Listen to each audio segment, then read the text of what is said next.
কি রে, বিছানায় শুয়ে এমন ভাবে কাঁদছিস কেন? মায়ের কথা শুনে চোখে এক গাদা পানি নিয়ে চেয়ে থাকে প্রিন্স। নাকের পানি মায়ের শাড়ির আঁচল দিয়ে মুছতে চায়, তখনই ওর মা ঝটকা মেরে সরিয়ে দেয়।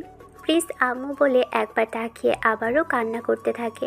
জাইমা তার ছেলের দিকে তাকিয়ে বিরক্তি কণ্ঠে বলে, দেখ প্রিন্স, তোর জন্য একটা শাড়ির আঁচলও পরিষ্কার করে রাখতে পারি না। ভাত খেয়ে হাত মোছার জন্য তুই আমার শাড়ি ছাড়া আর কি কিছু পাস না? আবার তোর নাকে যখন সর্দি হয় সেটাও মোছার জন্য আমার শাড়িটাই বেছে নিতে হবে। আবার গোসলের পর মাথাটাও আমার শাড়ি দিয়ে মুছে নিস। শয়তান ছেলে, আমার শাড়িগুলো গামছা বানিয়ে ফেলেছে, অসহ্য। প্রিন্স কিছু না বলে কান্নার দিকে মনোযোগ দেয়। মায়ের দিকে তাকায় একটু। জাইমা প্রিন্সের দিকে তাকিয়ে বিড়বিড় করে কি যেন বলছে। প্রিন্স কাঁদতে কাঁদতে মায়ের দিকে তাকিয়ে থাকে। তাকে দেখে প্রিন্সের আম্মু বিরক্ত হয়ে বলে, আরে বাপ, কান্না কেন করছিস? মা। কি হয়েছে, কি বলবি তো? মা, আমার সাথে না। তোর সাথে না, কি বল। আমার সাথে আজ প্রভা ব্রেকআপ করে দিয়েছে।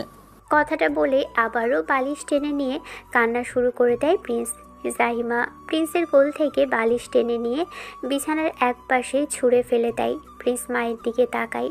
জাহিমা কপাল ভাঁজ করে প্রিন্সের দিকে প্রচণ্ড রকম বিরক্তি নিয়ে তাকিয়ে বলে, দেখ প্রিন্স, প্রতি মাসে মাসে তোর এই আজগুবি মার্কা কথা শুনতে ভালো লাগে না। এভাবে ফুপিয়ে ফুপিয়ে কাঁদবি? ইস, বালিশ ভিজিয়ে ফেলেছিস কাঁদতে কাঁদতে। আর ব্রেকআপের গল্প তোর মাকেও বলতে হচ্ছে। বেয়াদব, একটু কম হ। কি করব?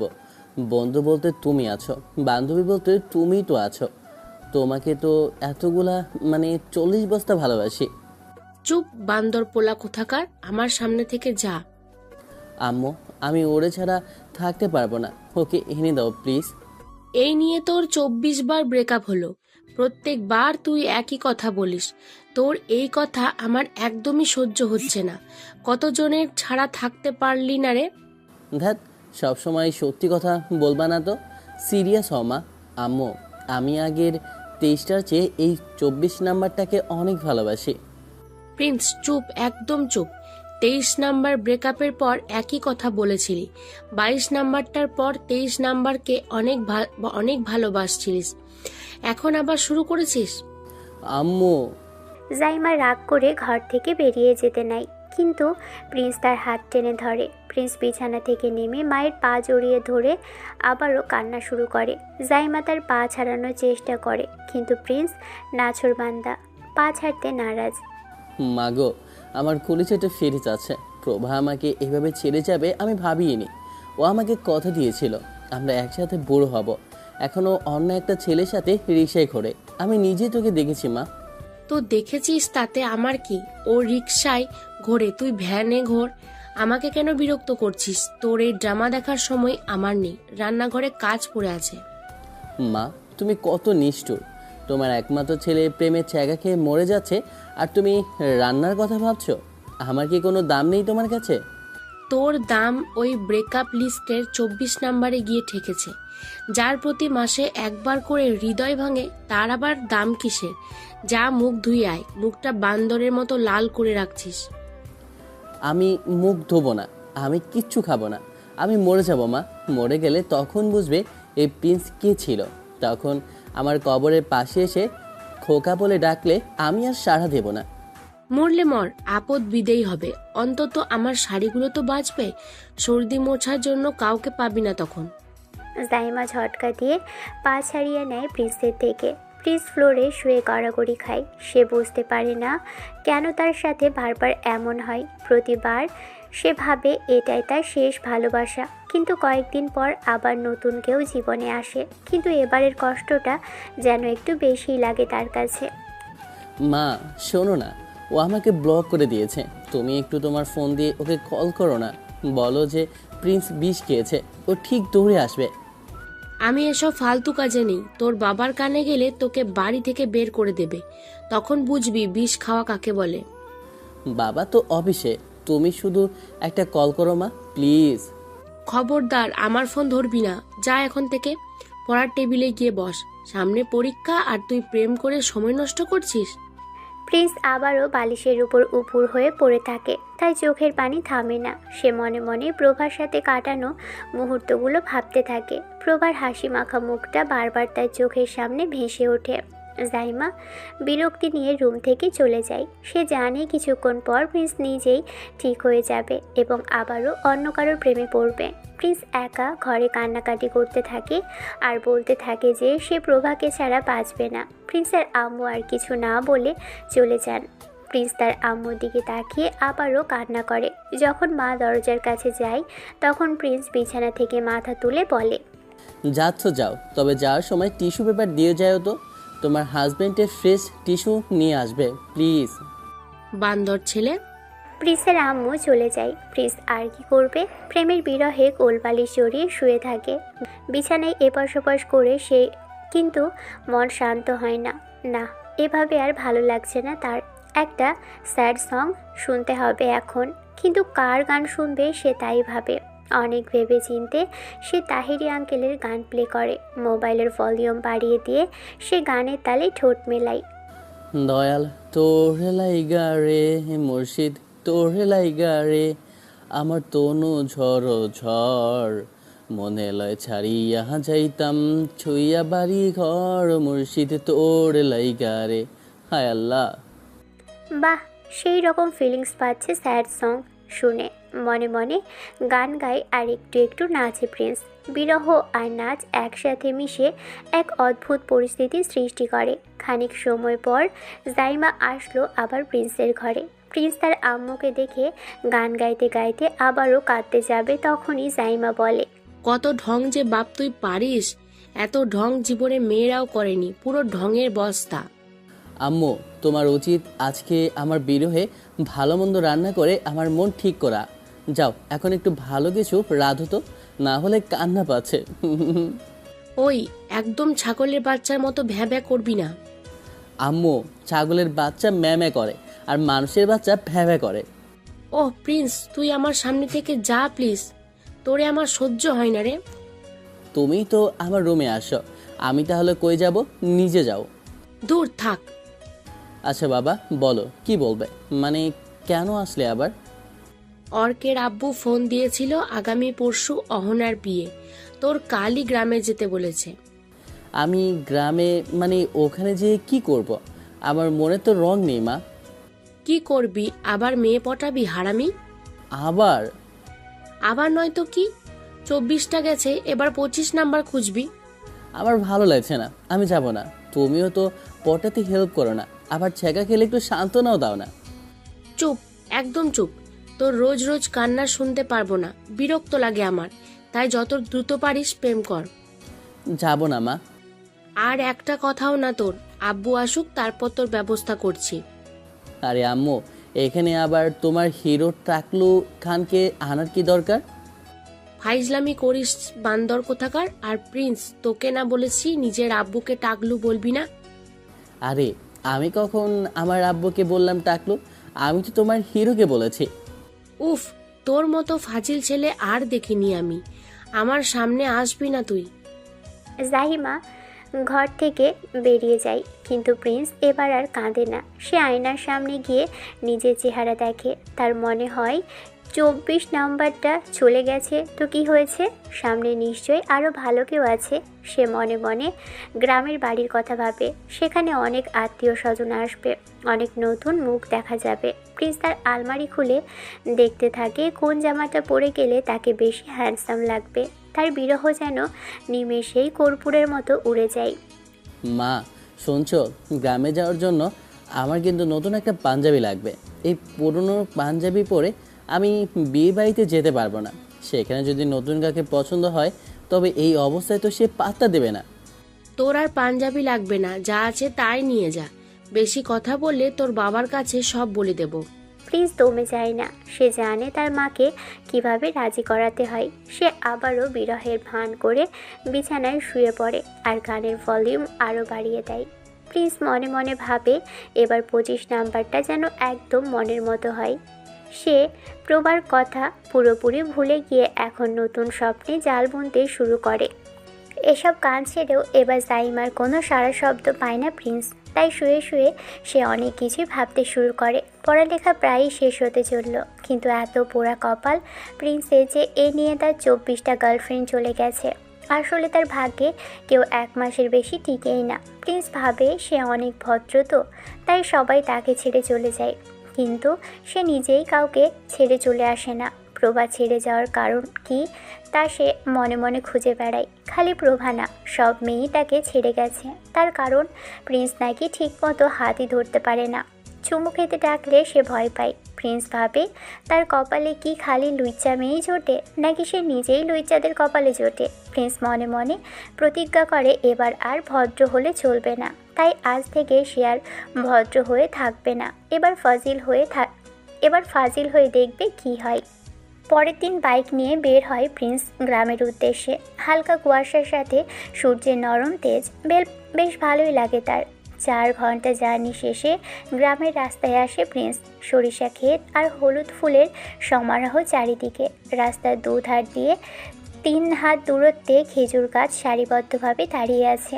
সবগুলো গাছে রসের ভার পাতা। সকাল 7টার দিকে বের হয়েছিল সে, এখনও কুয়াশা কাটেনি। প্রিন্স বাইক থামিয়ে দাঁড়ায়। ব্যাগ থেকে ক্যামেরা বের করে রাস্তাটার ছবি তুলে নেয় সে। কি সুন্দর দৃশ্য দেখে তার মনটাই ভালো হয়ে যায়। সরিষা ফুলের ছবি আর রসের হাড়ির ছবি, এমনকি আখ ক্ষেতের ছবিও তুলে দাঁড়িয়ে থাকে সে। মুখে কালো রঙের মাস্ক আর চুলগুলো নাক অবধি লম্বা প্রিন্সের। চোখের উপর থেকে চুল সরিয়ে ক্যামেরায় চোখ দিয়ে ছবিগুলো দেখছে সে। হঠাৎ গাড়ির বিরাট হর্নের শব্দ শুনতে পেয়ে চমকে গিয়ে পিছনে তাকায় প্রিন্স। লাগাতার গাড়ির হর্ন বেজে চলেছে। প্রিন্স চিল্লিয়ে বলে, ওই ছাগল, এতবার হর্ন বাজানো লাগে? হর্নের গতি আরও বাড়ে। প্রিন্স রেগে গিয়ে সোজা গাড়িতে একটা থাবা দেয়। তখনই কতগুলো মেয়ে গাড়ির ভিতর থেকে নামে। ওরে বাপরে, এত শীত না চাইতেও যেন কুয়াশা হাজির। প্রিন্স মনে মনে বলে, মেরা মন মে লাড্ডু জিলাপি রসমালাই ফুটা হ্যায়, মেরা দিল কা লাড্ডু ফুট গয়া হ্যায়। একটা মেয়ে রেগে প্রিন্সকে বলে, এই ছাগল কাকে বললেন? হ্যাঁ, চেনেন আমাদের? মেরে আপনার নাকের বদনা উড়িয়ে দেবো। বাপরে, কি ডেঞ্জারাস মেয়ে, ভাবে প্রিন্স। সে একটা ঢোক গেলে ঝাড়ি দিতে যাবে, তখনই খেয়াল করে একটা হেব্বি দেখতে মেয়ে গাড়ি থেকে নামলো। চোখে পাওয়ার চশমা আর মাথায় লেডিস উইন্টার টুপি। মেয়েটা চিকন নয়, কিছুটা মোটা, তবে একেবারে মোটাও না। এই মেয়েটা দেখতে একদমই অন্যরকম। প্রিন্স হাঁ করে তাকিয়ে আছে মেয়েটার দিকে। মেয়েটা বাইরে বের হয়ে সরিষা ক্ষেতের দিকে তাকিয়ে আছে। এই মেয়েটাই হলো মায়া। মায়া মনে হয় এর আগে এমন দৃশ্য দেখেনি। সামনে দাঁড়িয়ে থাকা অন্য মেয়েগুলো প্রিন্সকে ঝাড়ি দিতে থাকে, কিন্তু সেদিকে কোনো হুঁশ নেই তার। একটা মেয়ে প্রিন্সের বাইকের দিকে যেতে থাকে। প্রিন্স ঘুরে তাকাতেই দেখে তার বাইকটা রাস্তার মাঝখানে রয়ে গেছে। তার মানে দোষটা আসলে তারই। প্রিন্স দ্রুত গিয়ে বাইক সরিয়ে নিয়ে মেয়েদের দিকে তাকিয়ে বলে, সরি, আসলে আমি খেয়াল করিনি। মায়া নামের ওই মেয়েটা চুপচাপ আবার গাড়ির ভিতরে গিয়ে বসে। প্রিন্স এক দৃষ্টিতে তাকিয়ে থাকে মায়ার দিকে, তারপর গাড়িটা চলে যায়। প্রিন্সের বুকের ভিতরটা ঢিপ ঢিপ করছে। সে দ্রুত জাইমাকে কল দেয়। হ্যাঁ বাবা, পৌঁছেছিস? অর্কের মাকে ফোনটা দে তো, কথা বলবো। হেই আম্মু, 25 নাম্বার পেয়ে গেছে। এইটাই ফাইনাল মা, এটাকেই তোমার বৌমা বানাবো। এই দিয়ে তোর কয়টা ফাইনাল হবে বলতো? তোর যতবার ফাইনাল হয়েছে এতবার রোনালদো ফাইনাল ম্যাচ খেলেনি। ধরো, তুমি কই একটু মনোবল বাড়াবা তা না। তুমি মা নামের শত্রু। তুমি আমার মা না, আমাকে কুড়িয়ে আনছিলা বললেই হয়। হ্যাঁ, তুই ডাস্টবিনের পাশে পড়েছিলি তাই কুড়িয়ে আনছিলাম, বদমাইশ। ইস ছি, মুখের উপর এসব আবার বলেও দিলা। যাও, ব্রেকআপ তোমার সাথে। আর কখনো তুমি আমাকে কল মেসেজ করবা না। যদি কল মেসেজ করেছো তাহলে সোজা ব্লক দিব, বলে দিলাম। আচ্ছা, তোকে যা গিফট দিচ্ছি সব ফেরত দে হারামি, তারপর তুইও কল মেসেজ করবি না। সব আমার টাকলো বাবার টাকা কেনা। তবে রে। প্রিন্স ফোনটা কেটে দিয়ে হাসতে থাকে। তার মাথার ভিতর এখন শুধু ওই চশমা পরা মায়া নামের মেয়েটারই ছবি ঘুরছে। সে মনে মনে ভাবে এই মেয়েটাকেই পটাতে পারলে তার জীবনের সব ব্রেকআপের দুঃখ মিটে যাবে। প্রিন্স আবারও বাইক স্টার্ট দেয় আর মায়াকে পুনরায় দেখার আশায় গ্রামের দিকে রওনা দিল। ফোন কেটে দেয় প্রিন্স। মায়ের সাথে তার ঠিক এমনই খুনসুটি আর ভালোবাসার সম্পর্ক। হাত ঘড়ির দিকে তাকায় সে। দুপুর 1টা বাজছে। মনে মনে বলে, ধুর, জলদি যেতে হবে। অর্ক কয়েকবার কল করেছে ইতোমধ্যেই। অতঃপর অনেক পথ পাড়ি দিয়ে বিয়ে বাড়িতে চলে আসে প্রিন্স। পুরো বাড়ি মানুষে গিজগিজ করছে। উৎসবের আমেজ চারিদিকে। অর্ক প্রিন্সকে একটা রুমে নিয়ে আসে। প্রিন্স ফ্রেশ হয়ে কিছু খাবার খেয়ে নেয়। শরীরটা বেশ ক্লান্ত, তাই বিছানায় একটু শুয়ে থাকে সে। বেশ কিছু সময় পার হয়ে যায়। ততক্ষণে বিকেল হয়ে গেছে। অর্ক রুমে এসে উকি দেয়। প্রিন্স ভাই বাইরে চলো না। হুর, ভালো লাগছে না, তুই যা। আরে ভাই চলো না, বিকেলে ওইভাবে শুয়ে আছো। অহনার বান্ধবীরা আছে আর ওর শ্বশুর বাড়ি থেকে মেয়েরা আসছে অহনাকে দেখতে। চলো না, দেখে আসি। সত্যি মেয়েরা আসে? সবই সুন্দর তো? বেড়ালো উচ্চা। কি রে, কিছু বললি? না না, চলো এখন। যা, রেডি হয়ে আসে। দৌড়ে ওয়াশরুমে যায় প্রিন্স। শীতের মাঝেও ফেস ওয়াশ দিয়ে 5বার মুখ ধুয়ে নেয় সে। রুমে এসে মুখে দামি ক্রিম লাগিয়ে চুলে একদম নতুন স্টাইল করে নিল। শরীরে বেশ শীতল লাগছে, কিন্তু জ্যাকেট পরলে তাকে কেমন যেন খ্যাত লাগে। তাই শীতের স্টাইলিশ হাতা বড় টি শার্ট পরে বেশ হাবসাব নিয়ে রুমের বাহিরে আসে সে। হবু 25 নাম্বার গার্লফ্রেন্ড পটাতে যাওয়ার আগে মাকে একটা ফোন করে দোয়া চাওয়া দরকার বলে মনে করে প্রিন্স। মাকে ফোন দেয় সে। কয়েকবার রিং হওয়ার পর জাহিমা ফোন ধরেন। হ্যাঁ মা। কি রে, ব্রেকআপের পর ফোন দিছিস কেন? রাখো তো তোমার বেকআপ, মেয়ে পটাতে হবে, দোয়া করে দাও। দিলাম দোয়া করে, খাবি? শরত, রাখলাম। ঝটপট ফোন কেটে দেয় প্রিন্স। অর্ঘ্য চলে আসে তার কাছে। অর্ঘ্যের সাথে বাড়ির উঠোনে আসে সে। কাল অহনার বিয়ে, এজন্য বাড়িতে বেশ ফুল দিয়ে সাজানো হচ্ছে। প্রধান গেটটাও বেশ সুন্দর করে সাজানো হচ্ছে।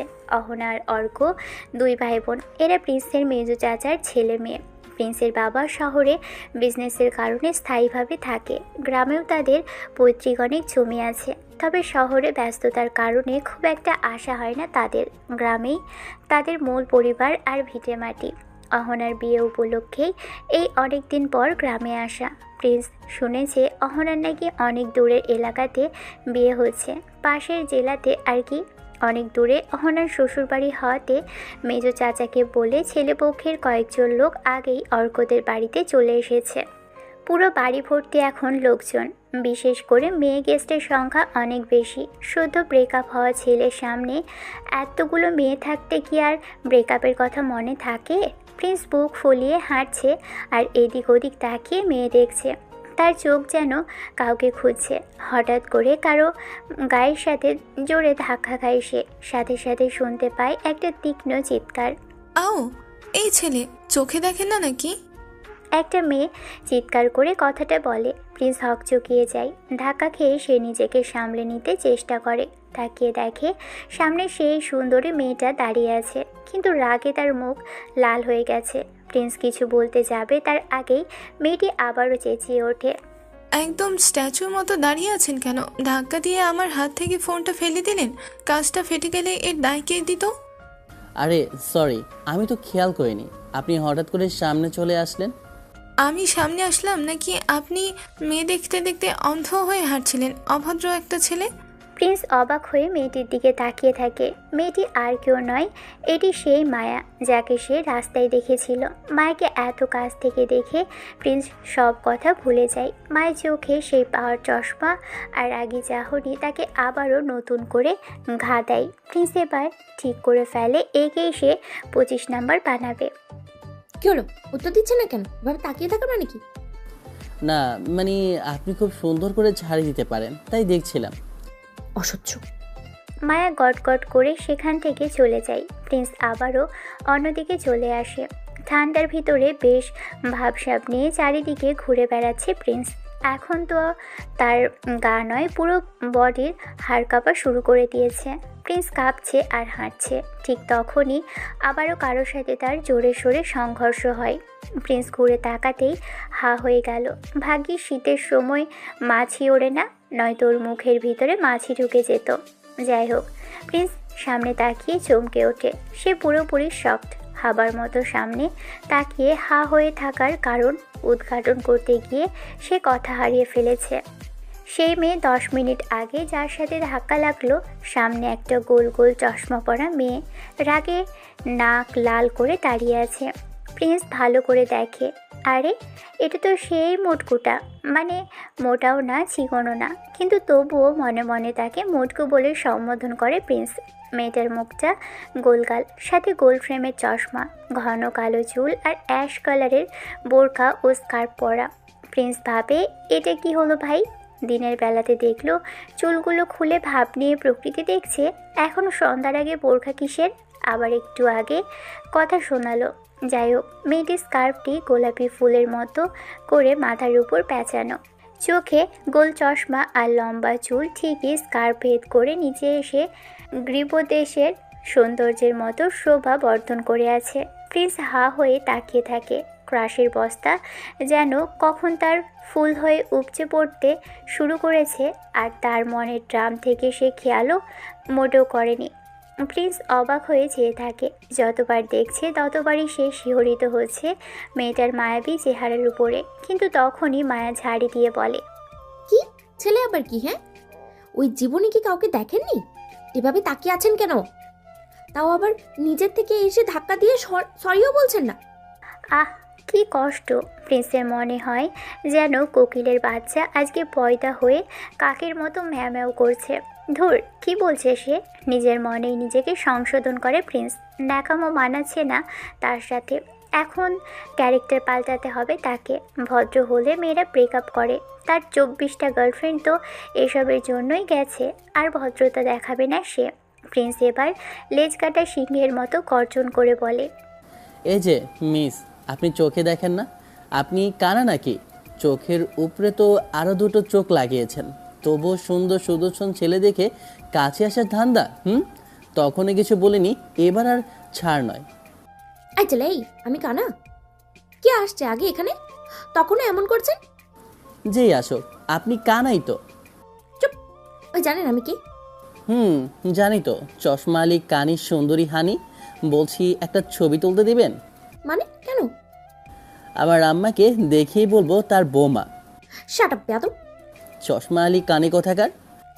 উফ, অসহ্য! মায়া রাগে গজগজ করতে করতে সেখান থেকে গটগট করে চলে যায়। প্রিন্স তার যাওয়ার পথের দিকে তাকিয়ে মুচকি হাসে। তার মনে হয় এবার কাজ হবে।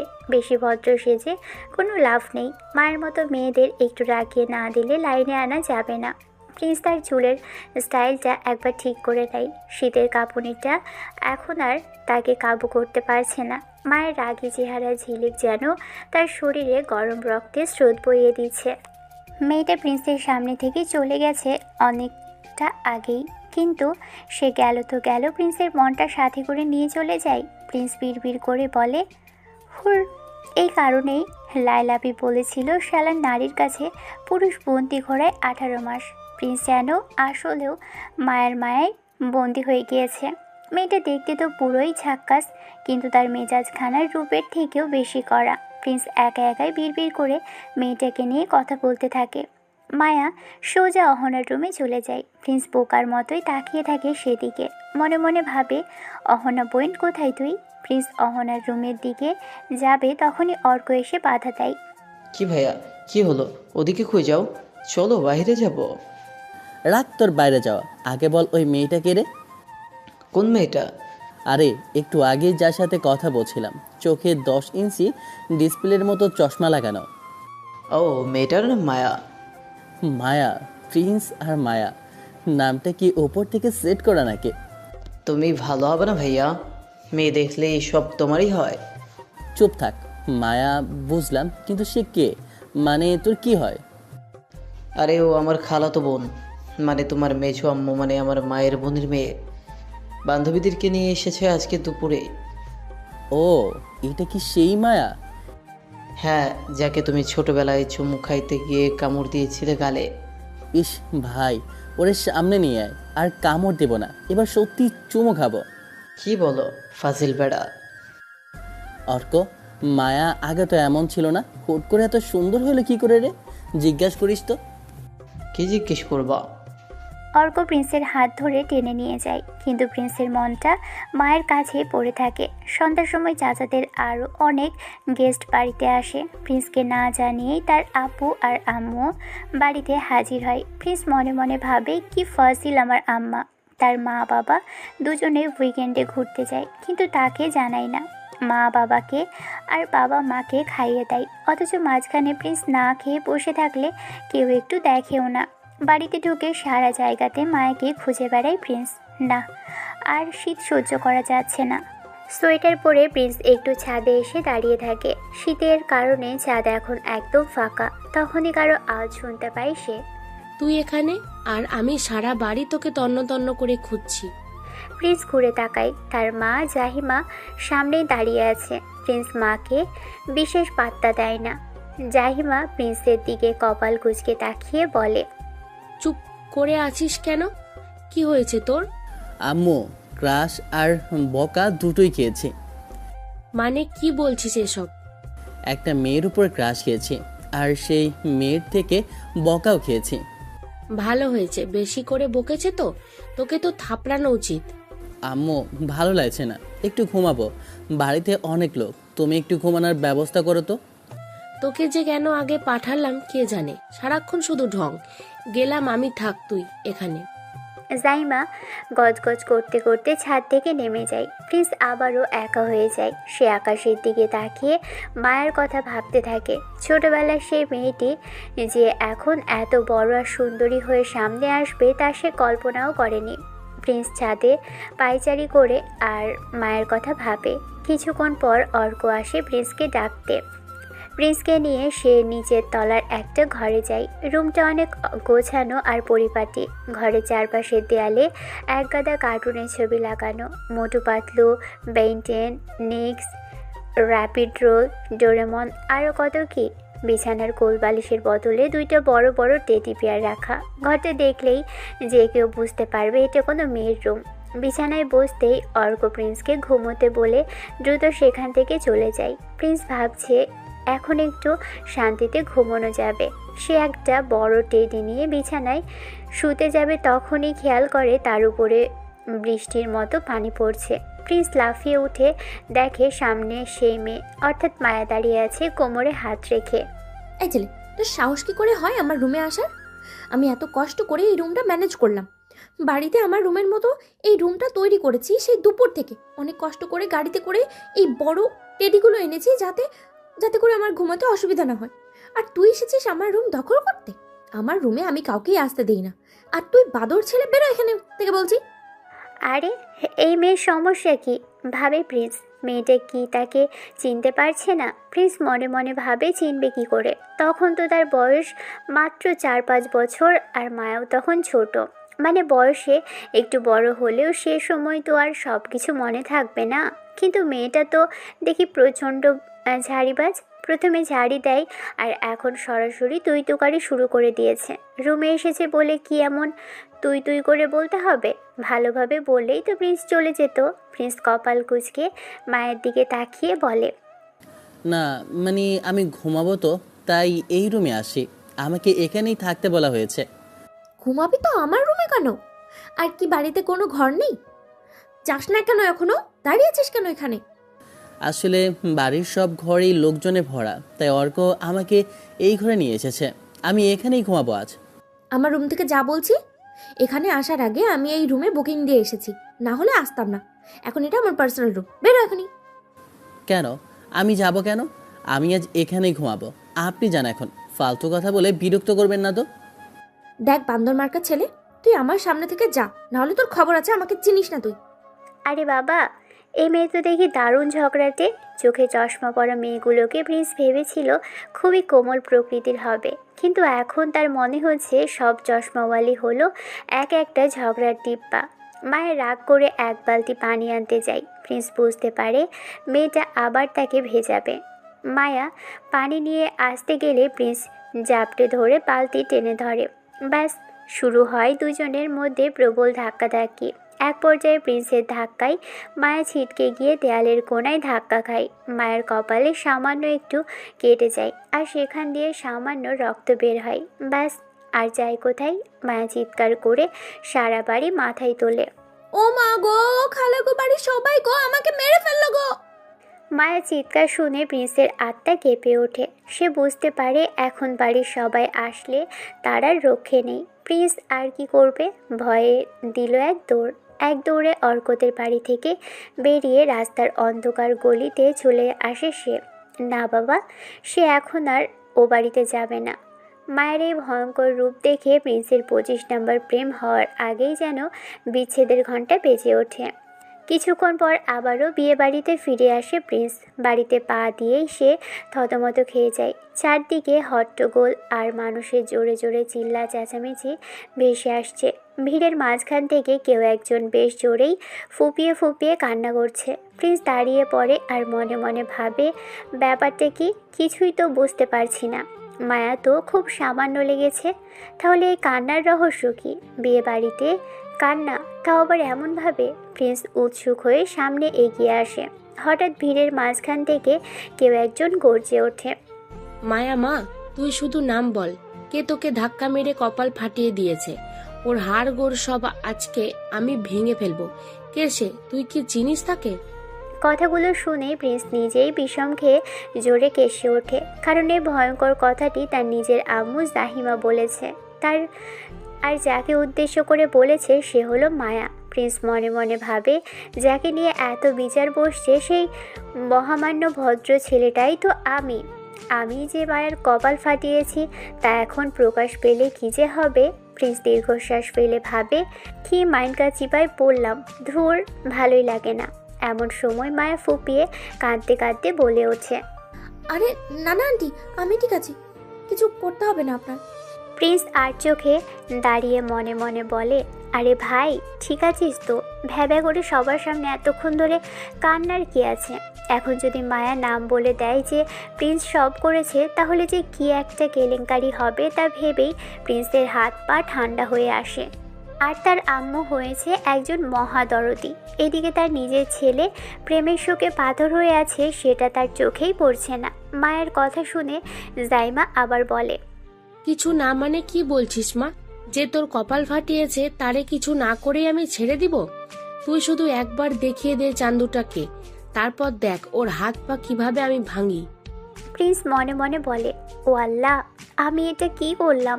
যখন ধাক্কা দিয়েছিলাম তখন তো মনে হলো কিছু হয়নি, এখন দেখি আসলেও মায়ের কপাল কিছুটা কেটে গেছে। জাইমা যে রাগে কথা বলল, আর এই মেয়ে যে চরম ঝগড়াটে মেয়ে, তাতে দুজন মিলে প্রিন্সকে আজ কাঁচাই চিবিয়ে খাবে। বিয়ে বাড়িতে কি একটা কাণ্ড হয়ে গেল ভাবে প্রিন্স। সে নিজের মনে আফসোস করে কেন যে সেই বিয়ে বাড়িতে আসলো। পরিবেশ কিছুটা ঠান্ডা হলে, বিশেষ করে মায়া যখন তার ঘরে চলে যায়, তখন প্রিন্স মাথা নিচু করে চোরের মতো আম্মুর ঘরের দিকে যায়। সে ঘরে ঢুকে ধপ করে বিছানাতে বসে পড়ে। প্রিন্স বিছানায় বসা মাত্রই জাইমা দৌড়ে ঘরে এসে হাজির হন। প্রিন্স ভয়ে একবার বড় করে ঢোক গেলে আর আম্মুর দিকে তাকিয়ে থাকে। সে ভাবে জাইমা হয়তো এখনই তার গালে কষিয়ে চড় দিবে আর অনেক বকাবকি শুরু করবে। প্রিন্স মনে মনে সব কিছুর জন্যই প্রস্তুতি নিয়ে নেয়। তখনই জাইমা অদ্ভুত সুরে বলে, আরে প্রিন্স, তুই কোথায় ছিলি এতক্ষণ? কে? ও আম্মু। কেন আম্মু, কি হয়েছে? আরে আর বলিস না, একটা কাণ্ড হয়ে গেছে। আচ্ছা তাহলে বলছি না কিছু। আরে গাধা, মায়া আছে না আমাদের? তোমাদের মায়া মানে কে সে? আমি চিনি না তো। আরে ইডিয়েট, মেজ বউয়ের বোনের মেয়ে। জন্মের পর থেকে সে এখানেই বড় হয়েছে, তোর থেকে 1 বছরের বড়। 5 বছর হয়েছে সে সিঙ্গাপুর থাকছে, এখন আবার একেবারে চলে এসেছে এখানে। আসলে ওর মা নেই তো, তাই মেজ বউ ওকে নিজের কাছে এনে রাখছিল আর পড়াশোনার জন্য সিঙ্গাপুর পাঠায়, বুঝেছিস এখন? তোর কি কিছুই মনে নেই? একবার ছোটবেলায় সে তোর গালে চুমু দিছিল আর তুই সেটার জন্য রেগে ওর গালে জোরে কামড় দিছিলি। সেই মায়া মনে পড়েছে এবার? ও আচ্ছা, তো তাতে কি হয়েছে এখন? আরে যা বলছিলাম আগে শোন। মায়াকে নাকি কে মাথা ফাটিয়ে দিয়েছে। মাথা নাকি? কপাল তো তাও তো খুব সামান্য। কিন্তু তোকে তো আমি ভিড়ের ভিতরে দেখিনি, তুই জানিস কি করে সে সামান্য লেগেছে? মানে না, আসলে তোমরা তো ওটা নিয়েই বাইরে অনেক বকবক করছিলাম, তাই শুনেছি আর কি। ও, বেটাকে একবার যদি পায় না, তবে ওর খবর আছে কে যে এমন পাষণ্ড কাজটা করেছে। ধুরো, থামো তো। অন্যের জন্য তোমার অনেক দরদ উতলে পড়ছে। মানুষের নিয়ে এত ভালোবাসা আমার একদম ভালো লাগে না। জাইমা প্রিন্সের দিকে আর চোখে তাকাতে থাকে। প্রিন্স বুঝতে পারে তার আম্মু মনে হয় কিছু একটা সন্দেহ করছে। রাত 10টা বাজে। বিয়ে নিয়ে বাড়িতে প্রচুর কাজ করছে সবাই। উৎসবের আমেজ চারিদিকে ছড়িয়ে আছে। এদিকে প্রিন্সের পেটে ক্ষুধার চড়া সুর বাজছে, কিন্তু কারো কোনো খেয়াল নেই তাকে নিয়ে। অবশ্য একটু আগেই সে হালকা করে কিছু একটা খেয়ে নিয়েছে, কিন্তু এখন আবার নতুন করে ক্ষুধা লাগছে তার। প্রিন্স অর্ককে ডাকে। অর্ক তড়িঘড়ি করে প্রিন্সের সামনে আসে। কনকনে শীতের ভিতরেও ছেলেটা ঘেমে একাকার হয়ে গেছে কাজ করতে করতে।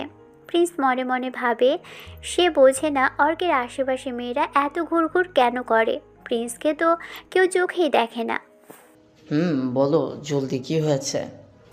কিছু খাওয়া ভাই, প্রচুর ক্ষুধা লাগছে তো। কি খাওয়াবো? তুমি নিজেই যাও, ব্যবস্থা করে খেয়ে আসো ভাইয়া। আমি এখন একদম পারবো না, অনেক কাজ বাকি আছে। পারবি কি? সারাটা সময় তো মেয়েদের নিয়েই পড়ে আছিস। তোমার মতো লজ্জা নাকি? থাকো তুমি এখানে। অর্ক বিরক্ত হয়ে চলে যায়। প্রিন্স গজগজ করতে করতে রুম থেকে বাইরে আসে। অনেক লোকজনের আনাগোনা বাড়িতে। ঘুরতে ঘুরতে প্রিন্সের চোখ যায় মায়ের ঘরের দিকে। ঘরের ভিতরে টেবিলে কি যেন ঢাকা আছে একটা সুন্দর ঢাকনা দিয়ে। প্রিন্স দরজার কাছে গিয়ে উকি মেরে দেখে ঘর একেবারে ফাঁকা। সে পা টিপে টিপে টেবিলের কাছে যায়। প্লেটে ঢাকনা তুলতেই প্রিন্স দেখে কতগুলো ফুচকা একদম রেডি করে সাজিয়ে রাখা আছে। আহা, লোভনীয় দৃশ্য দেখে প্রিন্স কি আর পাইকে। সে কোনো কিছু না ভেবেই গপাগপ খাওয়া শুরু করে। কয়েক মিনিটের ভিতরেই সব ফুচকা শেষ করে ফেলে সে। খাওয়া শেষ করে যখনই একটা লম্বা ঠেকুর তুলে, তখনই পিছন থেকে কারো গগন পিতারি চিৎকার শুনতে পায় প্রিন্স। এই এই শয়তান ছেলে! প্রিন্স চমকে ওঠে। যে চিৎকার দিয়েছে সে আর কেউ নয়, মায়া। প্রিন্স ঘুরে তাকায়। তার দিকে প্রচণ্ড রাগী দৃষ্টিতে তাকিয়ে আছে মায়া। প্রিন্স ভাব নিয়ে এমন এক মুড দেখায় যেন কিছুই হয়নি। সে নির্বিকার ভঙ্গিতে বলে, কিছু বলবেন? এমন অভদ্রের মতো চিৎকার করছেন কেন আপনি? তুই আমার ফেভারিট ফুচকা খেয়ে ফেললি কেন? তোরে আমি এবার খুন করেই ফেলবো। আপনার ফুচকা? কিন্তু নাম তো লেখা ছিল না এটাতে। টেবিলে পেয়েছি তাই খেয়েছি। খাওয়াচ্ছে তোর মজা, তোকে আমি আজ দেখে নেব। কথাটা বলেই মায়া তার চোখের চশমাটা একবার ঠিক করে নেয়। সে পাগলের মতো রুমের এদিক ওদিক তাকিয়ে কিছু একটা খোঁজার চেষ্টা করছে, আর রাগে কাঁপতে কাঁপতে প্রিন্সকে বলে, তোকে এখন খুন করব আমি। তোর কত বড় সাহস, তুই আমাকে ধাক্কা দিয়ে কপাল ফাটিয়েছিস, আবার আমার কষ্টে বানিয়ে আনা ফুচকা খেয়েছিস। এবার তোর খবর আছে, অনেক খারাপ আছে এবার। কি কি কি করবেন? একদম কাছে আসবে না বলে দিলাম। দেখাচ্ছি মজা। মায়া এক কোনায় পড়ে থাকা একটা লাঠি তুলে নেয়। প্রিন্স বুঝতে পারে এবার আর রক্ষে নেই। মায়া চোখ দিয়ে যেন আগুন বের হচ্ছে। প্রিন্স রুমের ভিতরেই দৌড়তে শুরু করে, আর মায়া তাকে ধরার জন্য বিছানায়। প্রিন্স আর এক মুহূর্ত সেখানে দাঁড়ায় না। সে সোজা দৌড়ে নিজের আম্মু জাহিমার কাছে গিয়ে হাঁপাতে থাকে। জাহিমা তার ছেলের এমন অবস্থা দেখে কিছুক্ষণ বোকার মতো চেয়ে থেকে বলে, কি রে, এমন ভাবে হাঁপাচ্ছিস কেন? কি হয়েছে তোর? মনে হচ্ছে যেন কোনো দৌড় প্রতিযোগিতা করে আসছিস। এত অস্থির লাগছে কেন তোকে? না আম্মু, আমি এখানে আর এক মুহূর্ত থাকবো না। প্লিজ তুমি আমার বাড়ি যাওয়ার ব্যবস্থা করে দাও এখনই। আরে কি হয়েছে, কি সেটা বলবি তো? হঠাৎ করে বাড়ি যাওয়ার বায়না ধরলি কেন? না মেজো আম্মু, আমি কিছু বলতে পারবো না। এখানে থাকলে আমি যে কোনো সময় খুনও হতে পারি। তুমি আমায় বাড়ি যাওয়ার ব্যবস্থা করে দাও। আমি যদি খুন হই তবে তোমরাও কিন্তু সমান দোষী হবে। আরে বাদ দে মেজো, ওর মতো ফাজিল ছেলের মাথায় কখন যে কি ভূত চাপে তার কোনো ঠিক নেই। এর থেকে আমরা যে গল্প করছিলাম সেটাই করি। ওই যা, তোর লেজ কাটা বান্দর আমার সামনে থেকে এখন যা। শোন প্রিন্স, তোর এখন কোনোভাবেই যাওয়া হবে না। বিয়ে শেষ হলে আরও কদিন আমাদের এখানে থেকে যাবি। তার আগে যাওয়ার কথা ভুলেও মুখে আনবি না কিন্তু। কত বছর পর এলি বলতো? মেজো আম্মু, তুমি বুঝতে পারছো না, এখানে থাকলে আমার প্রাণ সংশয় হতে পারে, আমার জীবন চরম বিপন্ন। আমার তোর থেকে অনেক ভালো জানি যে তোর প্রাণ যাবে কিনা। চুপচাপ এখানে থাকবি, আর যদি কাউকে না বলে চলে যাস তবে তোর খবর আছে। যা এখন এখান থেকে ভাগ। প্রিন্স মনে মনে বলে। কি জ্বালায় পড়লাম রে ভাই, এখানে থাকলে তো ওই মায়া চশমালি কানি হানি আমাকে নানির খালিঘর দেখিয়ে দেবে। সুযোগ পেলে আমার সাথে যে কি করবে তা কেবল উপরলাই জানেন। ভালো লাগে না। প্রিন্স ভয়ে ভয়ে রুম থেকে বের হয়। সে চারদিকে চোরের মতো উকিঝুঁকি মারে। যদি মায়াকে লাঠি হাতে দেখা যায়, সে আবারও দৌড়ে অর্কের রুমে গিয়ে বিছানায় শুয়ে পড়ে। লেপের নিচে ঢুকে সে নিজেকে লুকিয়ে ফেলে আর মায়ার হাত থেকে বাঁচার উপায় ভাবতে থাকে। অল্প কিছু সময় পর গ্রামের চেয়ারম্যানের প্রভাবশালী ছেলে রাশিক দলবল নিয়ে অর্কদের বাড়িতে বিয়ের দাওয়াতে আসে। বাড়ির সামনে দামি বাইকের শব্দ আর একদল ছেলের হইচই শুনেই বোঝা যায় এলাকার তাদের দাপট কতটা। ওর বন্ধু রাশিক বাড়ির ভিতরে ঢুকেই চারিদিকে জিসান বলে, মামা এখানে আসতেই চারপাশে দেখ কত মেয়ে, পটাবি না? একটা পেলে আর লাগবে না রে। আরে চিন্তা করিস না, আমি আসছি না। চারপাশে তাকা, দেখ কোন মালটাকে ভালো লাগছে, সেটাকেই পটাবো। সবাই চারপাশে শিকারি চোখে তাকাতে থাকে। হঠাৎ রাশিকের চোখ পড়ে মায়ার উপর। মায়া তখন বাড়ির এক কোণায় দাঁড়িয়ে বান্ধবীদের সাথে কথা বলছে প্রিন্সকে নিয়ে। রাশিক মায়াকে দেখেই থমকে দাঁড়ায় আর তার দিকে এগিয়ে যায়। মায়ের ফিগার দেখে সে নিজেকে সামলাতে পারে না। সে বলে, এই যে সুন্দরী, আপনার নাম কি? আমি চেয়ারম্যানের ছেলে রাশিক। এই গ্রামে আমার হুকুম ছাড়া একটা পাতাও নড়ে না। আপনাকে দেখে আমার খুব পছন্দ হয়েছে। আমি আপনাকে প্রপোজ করতে আসছি। আপনি কি আমার গার্লফ্রেন্ড হবেন? মায়া রাশিকের এমন অভদ্র কথা শুনে অবাক হয়। সে রাশিকের আপাদমস্তক একবার দেখে প্রচণ্ড বিরক্তিতে মুখ বাঁকায়। মায়া তার চশমাটা একবার ঠিক করে নিয়ে রাগী স্বরে বলে, আপনার লজ্জা করে না একটা বিয়ের বাড়িতে এসে ভাবে কথা বলতে? আপনি কে তা জানার আমার কোনো দরকার নেই। আপনার মতো অসভ্য ছেলের সাথে কথা বলাও তো আমার রুচিতে বাড়ছে। সামনে থেকে সরুন। কথা নেই কোয়া নেই, অভদ্রের মতো এসে প্রপোজ করতে চান, বেয়াদব কোথাকার। আরে বাহ, মেজাজ তো দেখি বেশ করা, একদম আপনার টাইট ফিগারের মতো দেখছি। উফ, তবে আপনি জানেন না, আমি চাইলে এখনই আপনাকে এখান থেকে নিয়ে যেতে পারি। আমার সাথে রিলেশন করলে আপনার লাভই হবে, ভেবে দেখুন সুন্দরী। মুখ সামলে কথা বলবেন, আপনাকে দেখে আমার ঘৃণা লাগছে। আর একটা বাজে কথা বললে আমি চিৎকার করে লোক জড় করবো। ফালতু লোক কোথাকার, সরেন তো আমার সামনে থেকে। মায়ার এমন সরাসরি অপমান রাশিক মেনে নিতে পারে না। তার সাঙ্গপাঙ্গদের সামনে এভাবে অপমানিত হয়ে তার মেজাজ বিগড়ে যায়। রাশিক মায়ার দিকে এক পা এগিয়ে এসে খুব নোংরাভাবে হাসে। কি বললে তুই?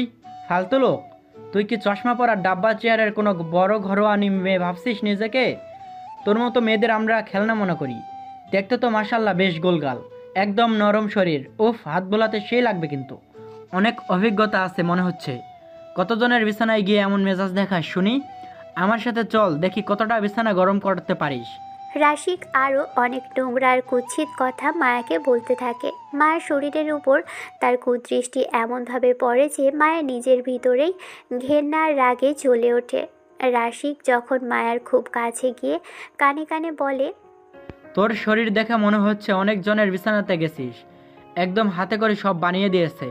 নিয়মিত কারোর সাথে বিছানাতে সময় কাটাস তাই না? চল মাগি আমার সাথে, তোর তেজ আজকে বের করাবো। চিন্তা নাই, টাকা চাইলে টাকাও পাবি। এমন করিস কেন? আমি বুঝি তো তোরা এখানে আসছিস আমার মতো ছেলের জন্যই, চল না। রাশিকের থেকে এমন একটা জঘন্য কথা শুনতেই মায়া আর নিজেকে সামলাতে পারে না। মায়া জোরে রাশিকের গালে একটা চড় বসিয়ে দেয়। চড়ের শব্দে পুরো এলাকা নিস্তব্ধ হয়ে গেল যেন। মায়া বলে, জানোয়ারের বাচ্চা, তোর কত বড় সাহস তুই আমার সাথে এমন নোংরা কথা বলিস? এই তোর চেয়ারম্যান বাবার শিক্ষা এটাই? শুয়োরের বাচ্চা, কুত্তা, হারামি দুরশালা। সবার সামনে চড় খেয়ে রাশিক হিতাহিত জ্ঞান হারিয়ে ফেলে। সে চট করে মায়া চুল ধরে হ্যাচকা টান দেয়। বাড়ির লোকজন কিছু বুঝে ওঠার আগেই রাশিকের বন্ধুরা পিস্তল বের করে সবাইকে ভয় দেখায়। ভয়ে কেউ আর এগিয়ে আসে না। রাশিক দেরি না করে মায়াকে জাপটে ধরে তুলে নিয়ে বাইকের দিকে যায়। মায়া অনেক ভয় পায় আর কান্নাকাটি করতে থাকে।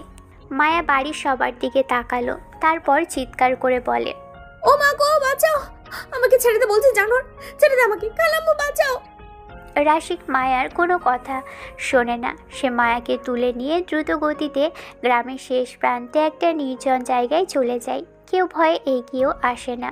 রাশিক জঙ্গলের ভিতরে আনে।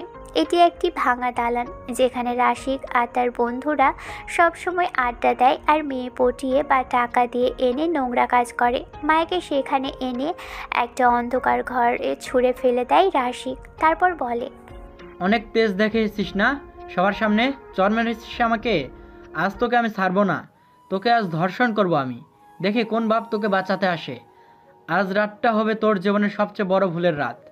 মায়া ঘরের কোনায় বসে হাওমাও করে কাঁদতে থাকে। তার গায়ের ওড়নাটা রাশিক টেনে সরিয়ে নিয়েছে, দূরে ফেলে দিল।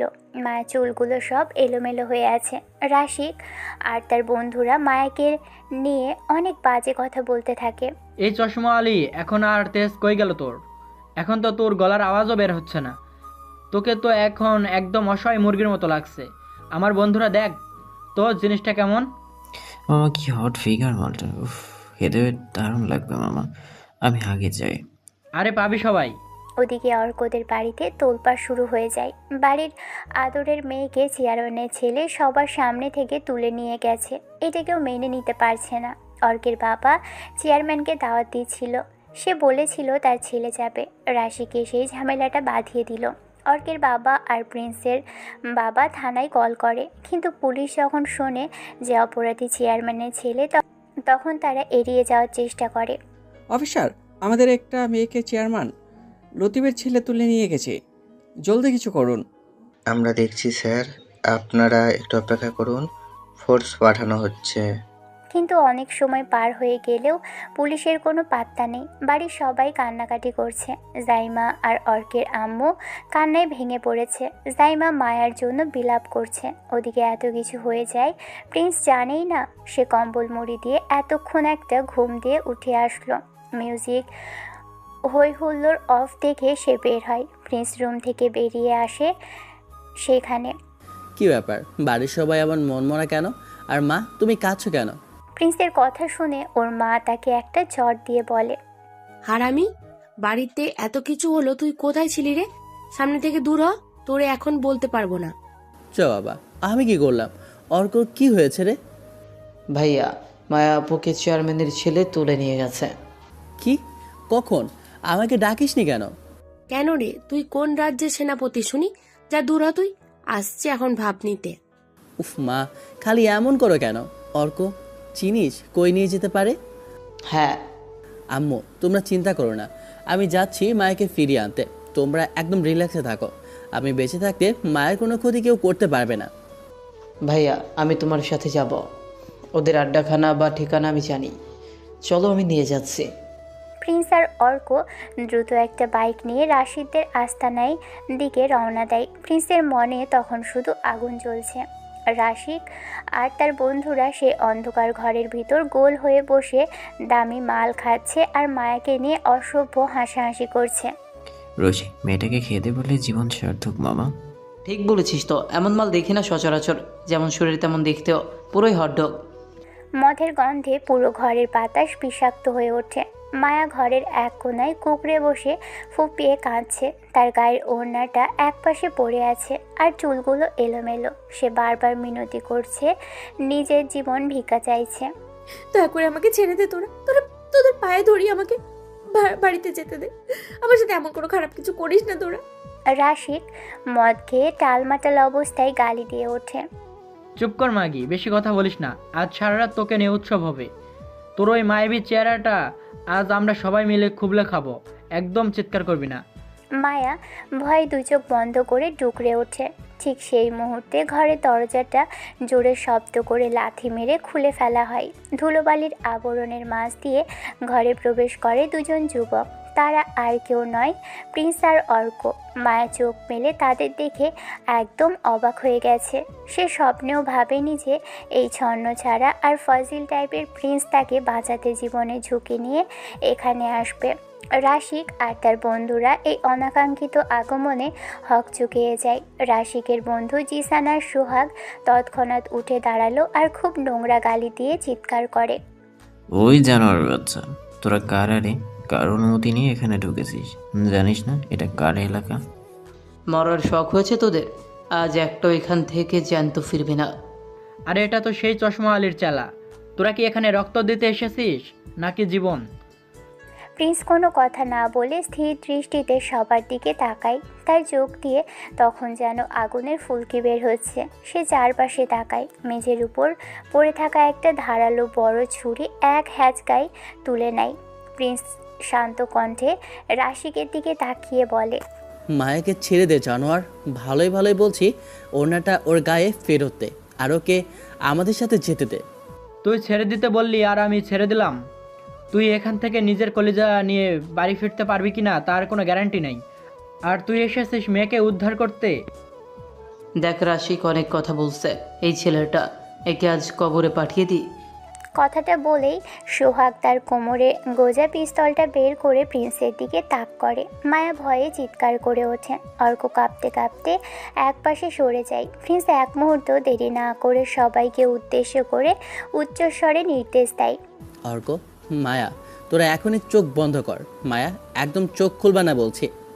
মায়া আর অর্ক ভয়ে তৎক্ষণাৎ দু চোখ শক্ত করে বন্ধ করে নেয়। ঠিক তখনই প্রিন্স তার হাতে সেই ধারালো ছুরিটা সোহাগের দিকে ছুঁড়ে মারে। ছুরিটা সরাসরি গিয়ে সোহাগের কপালের মাঝখানে গেঁথে যায়। সোহাগ কোনো আওয়াজ করার আগেই মাটিতে ধপ করে লুটিয়ে পড়ে, আর ফিনকি দিয়ে রক্ত ছুটতে থাকে সবখানে। জিসান আর রাশি কিছু বুঝে ওঠার আগেই প্রিন্স তাদের উপর ঝাঁপিয়ে পড়ে। প্রিন্স জিসানের ঘাড় ধরে টেনে দেয়ালের সাথে জোরে আছাড় মারে।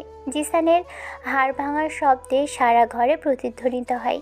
জিসান যন্ত্রণায় আর্তনাদ করে উঠলে প্রিন্স তার পেটে লাথি মেরে মেঝেতে ফেলে দিল। এরপর সে জিসানের হাতটা ধরে মট করে ভেঙে ফেলে। প্রিন্সের প্রতিটি আক্রমণ যেন মৃত্যু পরোয়ানার মতো কাজ করছে। রাশিক ভয়ে এক কোণায় সরে গিয়ে কাঁপতে থাকে। প্রিন্স রাশিকের কাছে যায়, তারপর অর্ককে বলে, মায়াকে নিয়ে যাও অর্ক। অর্ক দেরি করে না, সে দৌড়ে মায়ের কাছে আসে। মায়াকে নিয়ে বের হয় সে। প্রিন্স রাশিকের হাতটা ধরে বলে, কি বললে তুই? মায়াকে নিয়ে মজা করবি? তোর হাত দিয়ে ওকে স্পর্শ করতে চেয়েছিস না? আজ তোর সেই হাত আমি এমনভাবে শেষ করব যে ভবিষ্যতে নিজের খাবার খাওয়ার যোগ্যও থাকবি না। প্রিন্স রাশিকের নাকে আর মুখে উপর্যপরি ঘুষি মারতে থাকে।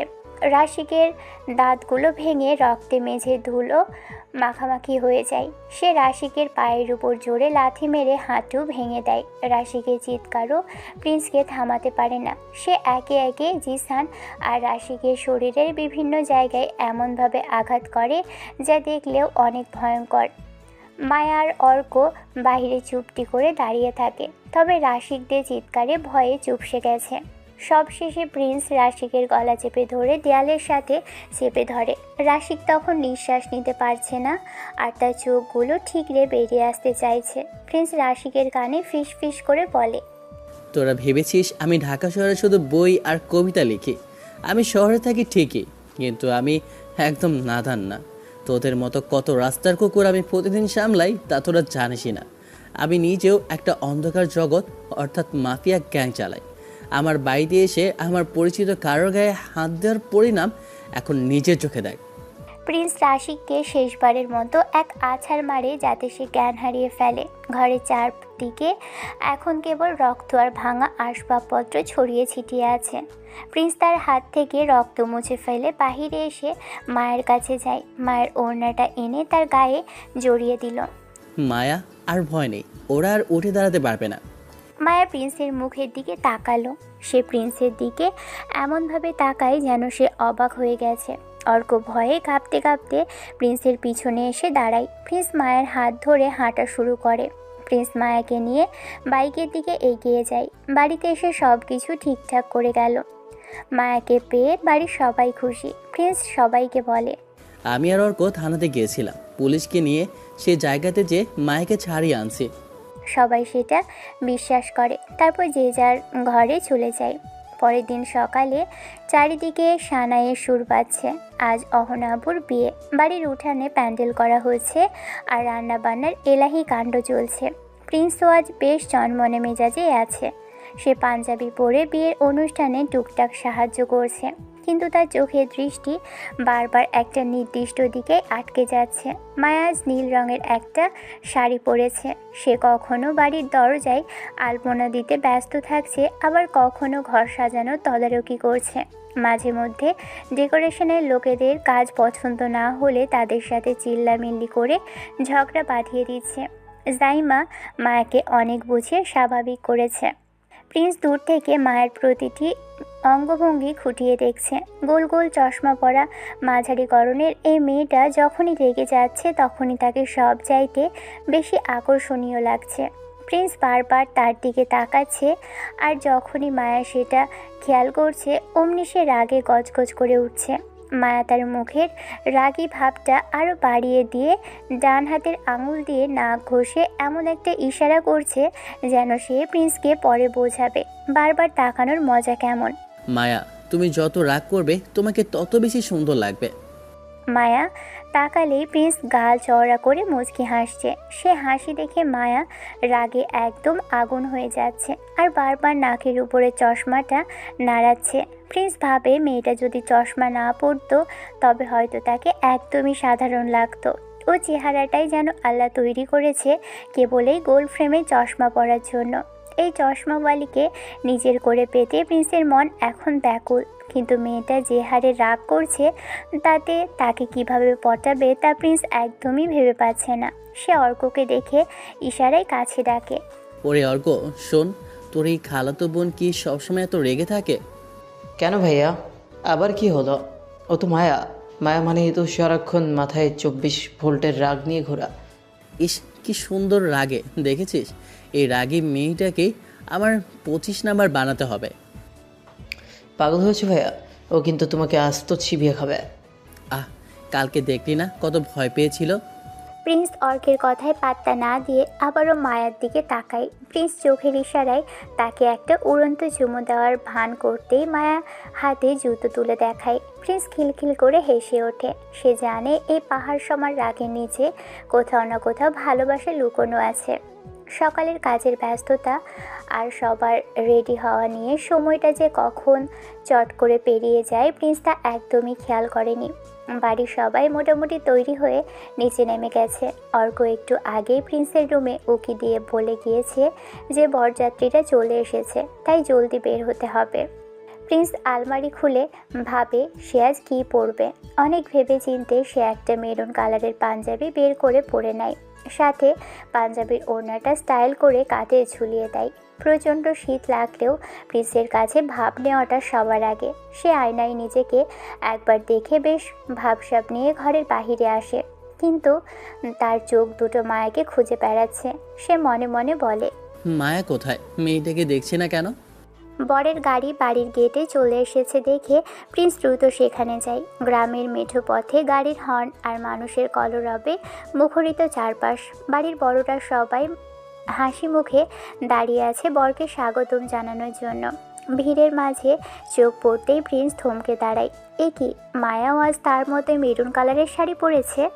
প্রিন্স অবাক হয়ে ভাবে, এটা কি নিছক কাকতালীয় নাকি ভাগ্যের লিখন? সে তো আগে থেকেই জানতো না যে মায়া আজ এমন কালারের শাড়ি পরবে। মেরুন শাড়িতে মায়াকে আজ মারাত্মক সুন্দর লাগছে। প্রিন্স অপলক দৃষ্টিতে তাকিয়ে থাকে আর ভাবে, ইস, মেয়েটার হাত আজ বড্ড ধরতে ইচ্ছে করছে। দুপুর গড়িয়ে গেছে। বরযাত্রীরা সবাই একে একে গাড়ি থেকে নামছে। প্রিন্স, অর্ক, মায়া আর পাড়ার কিছু ছেলে মেয়ে গেটে আড়াআড়িভাবে ফিতে ধরে দাঁড়িয়ে আছে। তাদের লক্ষ্য একটাই, বরপক্ষের কাছ থেকে গেট সাজানোর মোটা অঙ্কের টাকা আদায় করা। হাসি ঠাট্টা আর আড্ডার মাঝে হঠাৎ করে একটা দামি গাড়ি থেমে একটা মেয়ে নিচে নামলো। মেয়েটা দেখতে এতটাই আকর্ষণীয় আর মোহনীয় যে প্রিন্স আর অর্ক সেদিকে তাকিয়ে হা হয়ে যায়। মেয়েটার সৌন্দর্যে পুরো গেটের পরিবেশ যেন বদলে যায়। প্রিন্স এক মুহূর্তের জন্য মায়াকে ভুলে সেই নবাগতা মেয়েটার দিকে তাকিয়ে থাকে। অর্ক, এটা কে রে? উফ, এই মেয়েটাকেও আমার লাগবে। ভাই, ব্যবস্থা কর। ছি ভাইয়া, ছি। গতদিন অবধি মায়া মায়া করে পাগল হয়েছিল, আর আজকে নতুন কাউকে দেখে মন বদলে গেল। আমি বুঝি না তোমার এটা মন নাকি পানির ড্রাম, যাকে সামনে পাও তাকে জায়গা দিতে চাও। তুই বেশি কথা বলিস অর্ক, যা বলছি তা আগে শোন আর মেয়েটাকে দেখতে থাক। প্রিন্স আর অর্ক দুজনে মিলে যখন সেই নতুন মেয়েটাকে দেখতে ব্যস্ত তখনই তাদের কানের কাছে বাজের মতো কারো কণ্ঠস্বর ভেসে আসে। প্রিন্স চমকে পিছনে তাকাতেই দেখে মায়া তার দিকে রাগী চোখে তাকিয়ে আছে। মায়া চেহারায় তখন হিংসের মেঘ জমেছে। এত তাকানোর কি আছে শুনি? জীবনে কি মেয়ে দেখা হয়নি কখনো? মনে হচ্ছে মেয়েটাকে গিলেই খাবে। অসভ্য সব ছেলেরা, ফালতু চলে। মায়ার এমন তপ্ত কথা শুনে প্রিন্স লজ্জায় একদম চুপসে যায়। সে মনে মনে ভাবে, হায় হায়, যেখানেই রাত হয় সেখানেই কি বাঘের ভয় থাকে? মায়ার সামনে অন্য মেয়েকে নিয়ে ফ্যান্টাসি করাটা যে কত বড় ভুল হয়েছে তা প্রিন্স হাড়ে হাড়ে টের পায়। সে আর সেখানে এক সেকেন্ডও দাঁড়ায় না। প্রিন্স বোঝে এখানে বেশিক্ষণ থাকলে তার মান সম্মান আর 25 নাম্বার হওয়ার আশা দুটোই যাবে। তাই সে মুখ নিচু করে সেখান থেকে জলদি কেটে পড়ে। সরি মায়া, আর হবে না, তুমি আমার আসল চশমাওয়ালি। প্রিন্স ভিড় ঠেলে বাড়ির ভিতরের দিকে চলে যায় আর মায়ার আগে গজগজ করতে করতে চশমাটা নাকের উপর ঠিক করে নেয়। সে মনে মনে ঠিক করে যে এই প্রিন্সকে আজ সে ছাড়বে না। কিছু সময় পর বরযাত্রীর লোকেরা সবাই এক এক করে বাড়িতে প্রবেশ করে। বরের সাথে অনেকগুলো মেয়েও আছে। প্রিন্স মনে মনে ভাবে যে সিঙ্গেল আর এসব মেয়ে এখন তার। সে সবার দিকে মুগ্ধ হয়ে তাকাচ্ছে আর মনে মনে কাকে কাকে প্রপোজ করা যায় সেই ফন্দি আঁটছে, কিন্তু সরাসরি কারোর সামনে গিয়ে কথা বলার সাহস সে সঞ্চয় করতে পারছে না। ওদিকে বরযাত্রীদের খাবার দেওয়ার জন্য মেজো চাচা প্রিন্সকে ডাকে। সবার খাওয়ার জন্য বিশাল আয়োজন করা হয়েছে। আর ভাগ্যের কি পরিহাস, প্রিন্সের দায়িত্ব পড়ে ঠিক সেই সুন্দরী মেয়েটার টেবিলে, যাকে সে গেটে দেখেছিল। ব্যাস, প্রিন্স কি আর পাইকে? প্রিন্স জীবনে কখনো নিজের খাবার নিজে বেড়ে খায়নি, অথচ আজ সে একটা মেয়ের জন্য পরম উৎসাহে খাবার পরিবেশন করছে। প্রিন্স ভাবে তার মা জাইমা যদি এই দৃশ্য দেখে তবে তাকে সবার সামনে অপমান করে ছাড়বে। তাই ওই মহিলা দেখার আগেই জলদি মেয়েটাকে ইমপ্রেস করতে হবে। প্রিন্স অত্যন্ত যত্ন সহকারে মেয়েটার প্লেটে পোলাও, মাংস আর রোস্ট বেড়ে দিচ্ছে। সে নিজেই অবাক হচ্ছে, কারণ জীবনে কোনো দিনও নিজের প্লেটে খাবার নেয় না, আর আজ অন্যদের বেড়ে খাওয়াচ্ছে। খাবার পরিবেশন করতে করতে প্রিন্সের চোখ চারিদিকে ঘুরে বেড়াচ্ছে। কত শত মেয়ে এই বিয়েতে এসেছে। হঠাৎ ভিড়ের মাঝে কোথাও যেন প্রিন্সের চোখ আটকে যায়। সে দেখে মায়া এক কোণায় দাঁড়িয়ে তীক্ষ্ণ দৃষ্টিতে তার দিকেই তাকিয়ে আছে। প্রিন্স তাকাতেই মায়া দ্রুত চোখ সরিয়ে নেয়। প্রিন্স এখন মায়া তাকে তাকাচ্ছে কিনা সেটা দেখার জন্য বারবার পিছন ফিরে তাকাতে থাকে। আর মায়া তাকালেই আবারও চোখ পাকিয়ে এমন এক চাহনি দেয় যেন সে প্রিন্সকে কাঁচাই চিবিয়ে খাবে। প্রিন্স ভয় পেলেও হাত থামায় না। সে সুন্দরী মেয়েটার প্লেটে খাবার বেড়ে দিতে থাকে। খাবার পরিবেশন শেষ হয়। সবাই খাওয়া দাওয়া করে যে যার মতো বাড়ির উঠোনে বা বাগানে ঘুরে বেড়াচ্ছে। প্রিন্স সুযোগ বুঝে সেই নতুন মেয়েটার দিকে এগিয়ে যায়। সে গিয়ে দেখে অর্ক আগে থেকে মেয়েটার সাথে বেশ ভাব নিয়ে পটর পটর করে কথা বলছে। প্রিন্স নিঃশব্দে ওদের পিছনে গিয়ে দাঁড়ায় আর ওদের কথা শুনতে থাকে। অর্ক খুব রোম্যান্টিক হওয়ার ভান করে মেয়েটাকে বলে, আপনার নামটা এখনও জানি না, কিন্তু প্রথম যখন আপনি গাড়ি থেকে নেমেছেন আমি যেন আপনার দিক থেকে চোখই সরাতে পারছি না। জানেন আমার মা আপনাকে তন্ন তন্ন করে খুঁজছে। কেন আমাকে এখানে খুঁজছে আপনার মা? আপনার থেকে জরিমানা নিতে। কি? আমি আবার কি করলাম? আমি তো কাউকে চিনি না। আপনার সৌন্দর্যে আমার চোখ যে পুরোপুরি ঝলসে গেছে। আমি এখন সবখানে কেবল আপনাকেই দেখছি। এটা কি অপরাধ নয়? ওহ, তাই নাকি? খুব তো কথা বলতে পারেন আপনি। যদি অকেজো হয়ে যাওয়া চোখের পক্ষ থেকে আপনার ফোন নাম্বার চাই তবে কি খুব বেশি রাগ করবেন? মেয়েটা লাজুক হেসে কিছু একটা বলতে যাবে তার আগেই প্রিন্স ধপ করে অর্কের পাশে এসে দাঁড়ায়। সে অর্কের দিকে তাকিয়ে অবাক হওয়ার ভান করে বলে, আরে অর্ক ভাইয়া, তুমি এখানে? তোমাকে তো রিনি নামের সেই মেয়েটা সারা বাড়ি খুঁজে বেড়াচ্ছে, তা তুমি এখানে দাঁড়িয়ে কি করো? ভাই, তোমার রোজ তো দিন দিন খারাপ হচ্ছে। আগের দুটো মেয়ে কিন্তু এই আপুর চেয়ে আরও অনেক বেশি সুন্দর ছিল। একটা মেয়ে তো তোমার জন্য সুইসাইড করতেও গিয়েছিল। কেন যে তুমি মেয়েদের সাথে এমন করো আমি বুঝি না। নতুন মেয়ে দেখলেই পটাতে চলে আসো। রিনি তোমার মায়ের কাছে এসে কাছে আর বলছে তুমি নাকি ওর সাথে সব থাক। আর বললাম না, আমি এখন গেলাম। কথাগুলো এক নিঃশ্বাসে বলেই প্রিন্স দ্রুত সেখান থেকে কেটে পড়ে। অর্ক হাবার মতো দাঁড়িয়ে থাকে আর মেয়েটার দিকে তাকিয়ে তো করে বলতে থাকে যে প্রিন্সের কথা বিশ্বাস করবেন না। কিন্তু মেয়েটা তখন রাগে ফেটে পড়ছে। সে অর্কের মুখের উপর আঙুল উঁচিয়ে বলে, আপনার চোখে আঙুল দিয়ে এবার চোখ তুলে নেব আমি। সরেন এখান থেকে, বেয়াদব কোথাকার লুচ্চা ছেলে। মেয়েটার রাগে গজগজ করতে করতে চলে যায়। প্রিন্স আড়ালে দাঁড়িয়ে পেট চেপে হাসতে থাকে। অর্ক অসহায়ভাবে ঘুরে প্রিন্সের দিকে তাকায়। প্রিন্স দূর থেকে অর্ককে একটা বিজয় সেলুট জানিয়ে সেখান থেকে চম্পট দেয়। অর্ক রাগে নিজের চুল টেনে ছিঁড়তে চায় আর প্রিন্স খুশিতে নাচতে থাকে। অহনা আপুকে নিয়ে বরযাত্রীর সবাই একে একে চলে যায়। বিকেল পেরিয়ে সন্ধ্যা নেমে আসে চারিদিকে। বাড়ির সবাই যে যার মতো আনন্দ আর মজায় মেতে থাকে। প্রিন্স সারা বাড়িতে পায়চারি করছে, কিন্তু তার মনটা একদমই শান্ত নেই। সে মায়াকে অনেকক্ষণ ধরে খুঁজতে দেখতে পারছে না। মেয়েটা কোথায় হারিয়ে গেল তা সে কিছুতেই খুঁজে পাচ্ছে না। সন্ধ্যা ঘনিয়ে রাত নামলে বাড়ির সব ছেলে মেয়েরা উঠোনের মাঝখানে শুকনো লতা পাতা আর খড় দিয়ে আগুন জ্বালায়। সবাই সে আগুনের চারপাশে গোল হয়ে বসে আড্ডায় মেতে ওঠে। প্রিন্সও সেখানে গিয়ে এক কোণে বসে পড়ে। অর্ক হাতে একটা গিটার নিয়ে হাসি মুখে সেখানে হাজির হয়, কিন্তু মায়া এখানেও নেই। প্রিন্স মনে মনে ভাবে, মেয়েটা কি তবে অহনা আপুর সাথে চলে গেছে? কিন্তু মা তো বলেছিল সে কয়েকদিন থেকে যাবে। তবে কি কোনো কারণে মায়া রাগ করে বিদায় নিল? মনটা খারাপ হয়ে গেলেও প্রিন্সের মনোযোগ চলে যায় অর্কের গিটারের টুংটাং সুরের দিকে। অর্ক বেশ আবেগ নিয়ে একটি জনপ্রিয় গান ধরে। তুমি আর তো কারণও শুধু আমার, যত দূরে সরে যাও রবে আমার আলো আলো, আমি কখনো খুঁজে পাবো না চাঁদের আলো, তুমি কখনো আমার হবে না। অর্ক গাইছে আর তার সাথে বাকি সবাই গলা মেলাচ্ছে। প্রিন্সও সবার সাথে যোগ দেয় আর গুনগুন করে গানটার সাথে সুর মেলায়। তাওসানের আলো গানটা শেষ হওয়ার পর প্রিন্স অর্কের হাত থেকে গিটারটা নিজের কাছে টেনে নেয়। সে অন্যমনস্ক হয়ে তারে আঙুল বুলিয়ে টুংটুং করে সুর তোলে। সবাই যখন নিজেদের মধ্যে গল্পে মগ্ন, তখনই প্রিন্স অজান্তেই মনের গভীর থেকে একটা কবিতা বলে ওঠে। আমার একটা তুমি থাকুক, যে তুমিটা কারণে অকারণে আমায় ভালোবাসবে, প্রতিনিয়ত আমার প্রেমে পড়বে, আমাকে নিয়ে স্বপ্নের ভুবন সাজিয়ে রাখবে, আমার অব্যক্ত কথাগুলো সহজেই বুঝে নেবে।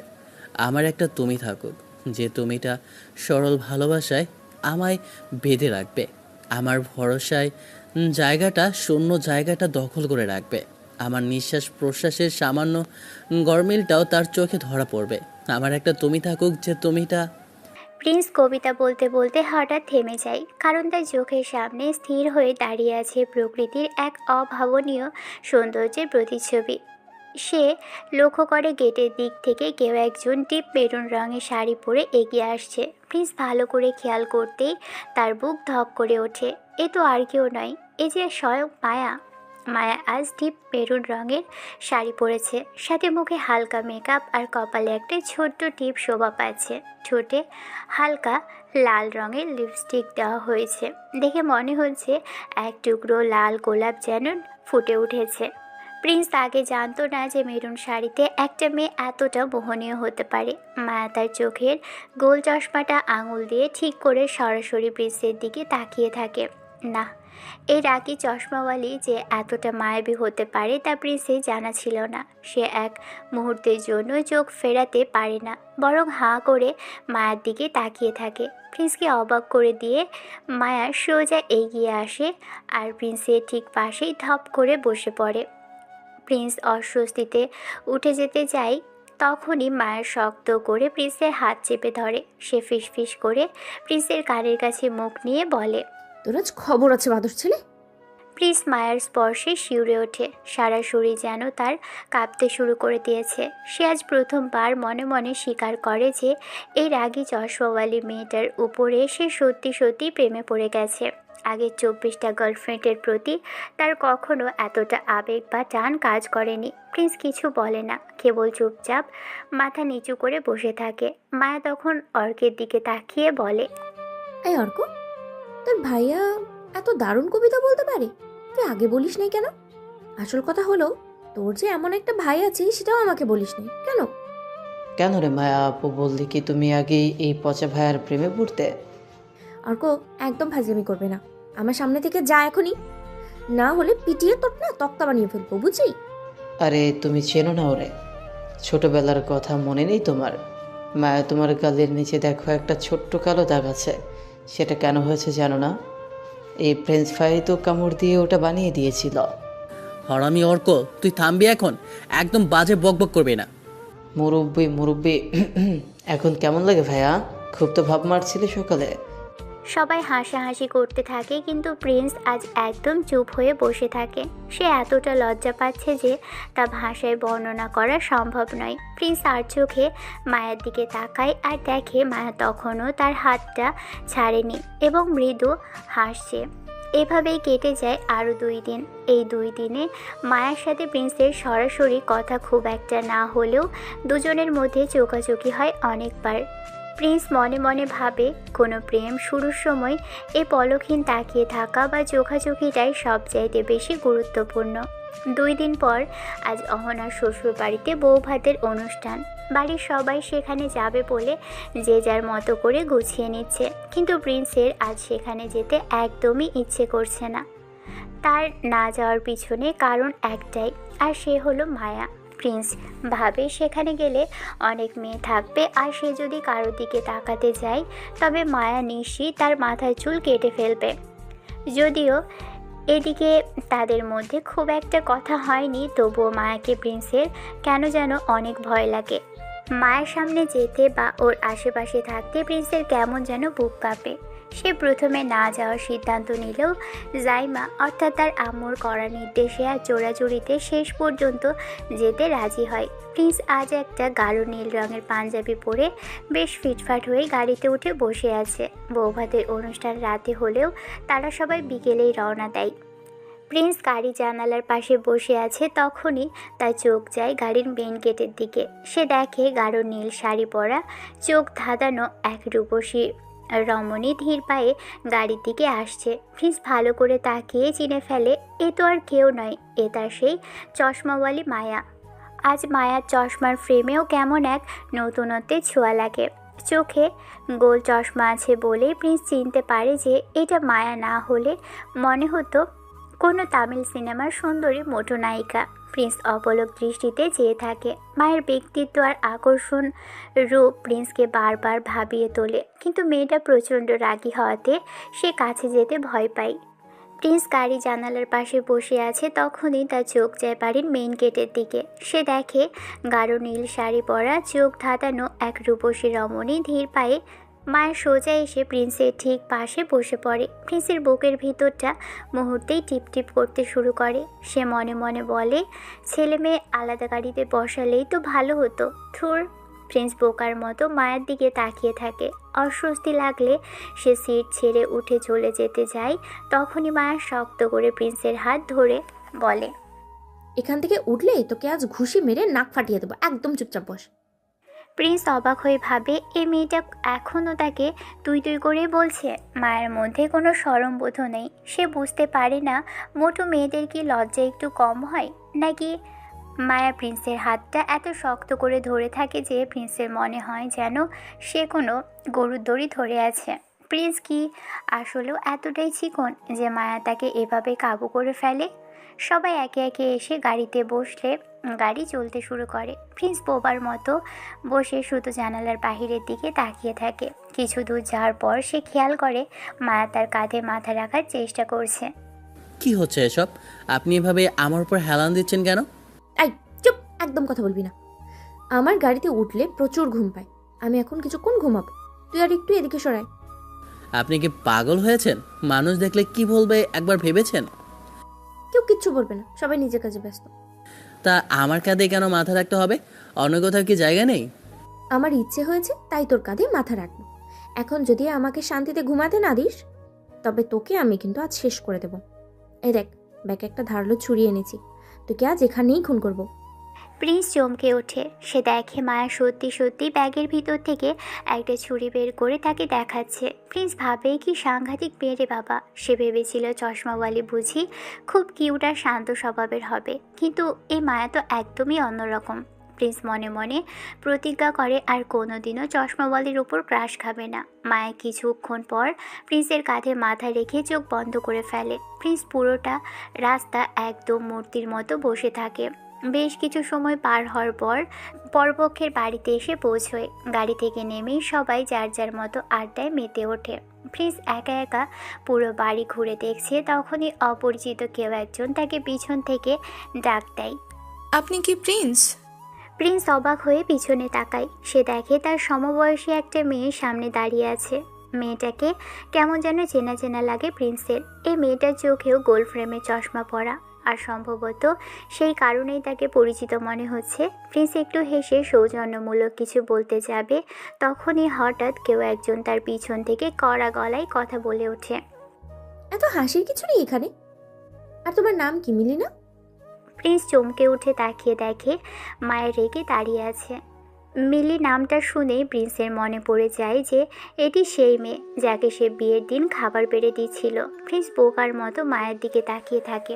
কিছু বুঝে ওঠার আগেই হুট করে সজোরে প্রিন্সের গালে এসে একটা চড় বসিয়ে দেয় মায়া। প্রিন্স গালে হাত দিয়ে স্তব্ধ হয়ে দাঁড়িয়ে থাকে। বেয়াদব ছেলে, মেয়েদের সাথে টাঙ্কি মারার জন্য তুই এখানে এসেছিস? অর্ক ঠিকই বলেছিল, তুই একটা আস্ত পদের হাড্ডি। কিন্তু আমি বোকা বলেই বিশ্বাস করিনি। এখানে নিজের চোখে না দেখলে টেরই পেতাম না তোর আসল রূপ। যা এখান থেকে, একদম চোখের সামনে আসবি না। না, আমি যাচ্ছি, তোর মতো ছেলের চেহারা দেখতেই চাই না। মায়া হন হন করে সেখান থেকে চলে যায়। প্রিন্স মাঝ রাস্তায় দাঁড়িয়ে কি করবে তা বুঝতে পারে না। সে মনে মনে বলে, শালার অর্ক নির্ঘাত মায়ের কান ভাঙিয়েছে। শয়তান ছেলেটাকে এখন হাতে নাগালে পেলে কী যে করতো তা প্রিন্স নিজেও জানে না। রাগে আর অপমানে প্রিন্স বরের বাড়ি থেকে বেরিয়ে আসে। মেজাজটা এতটাই বিগড়ে আছে যে সে সোজা হাঁটতে থাকে। বরের বাড়ি থেকে বেরিয়ে খুব বেশি দূরে না আসে ঘুরতে ঘুরতে নির্জন একটা নদীর পাড়ে গিয়ে চলে আসে প্রিন্স। সেখানে ঘাসের উপর একা বসে অনেকটা সময় পার করে দেয় সে।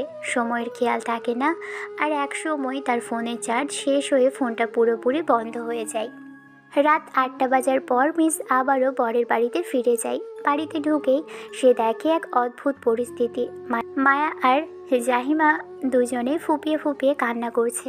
বাড়ির বাকি সবাই বেশ গম্ভীর মুখে এদিকে ওদিকে দাঁড়িয়ে আছে। আর প্রিন্সকে দেখা মাত্রই তারা এলিয়েনের মতো তার দিকে তাকাতে শুরু করে।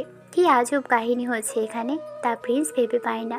সে তার আম্মুর সামনে যেতেই সাইমা কিছু বলতে যাবে, তখনই মায়া এসে প্রিন্সের অন্য গালে আর একটা কড়া চড় বসিয়ে দেয়। প্রিন্স এবার সত্যিই রেগে যায়।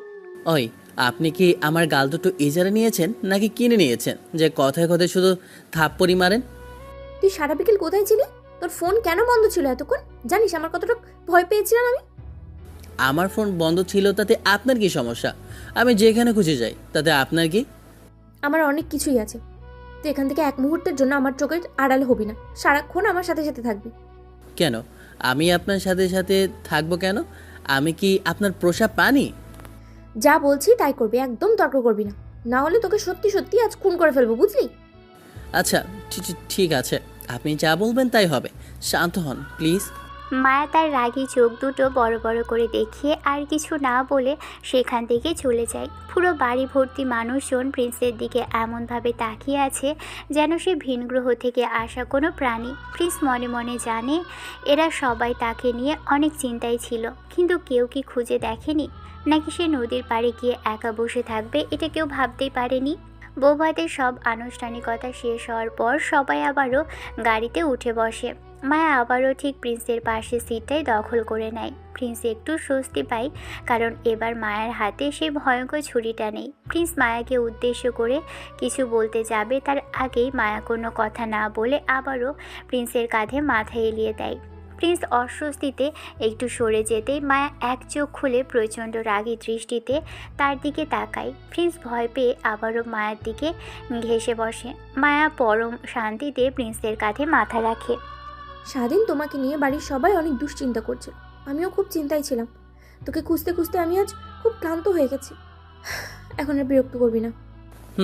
ঠিক আছে, ঘুমান।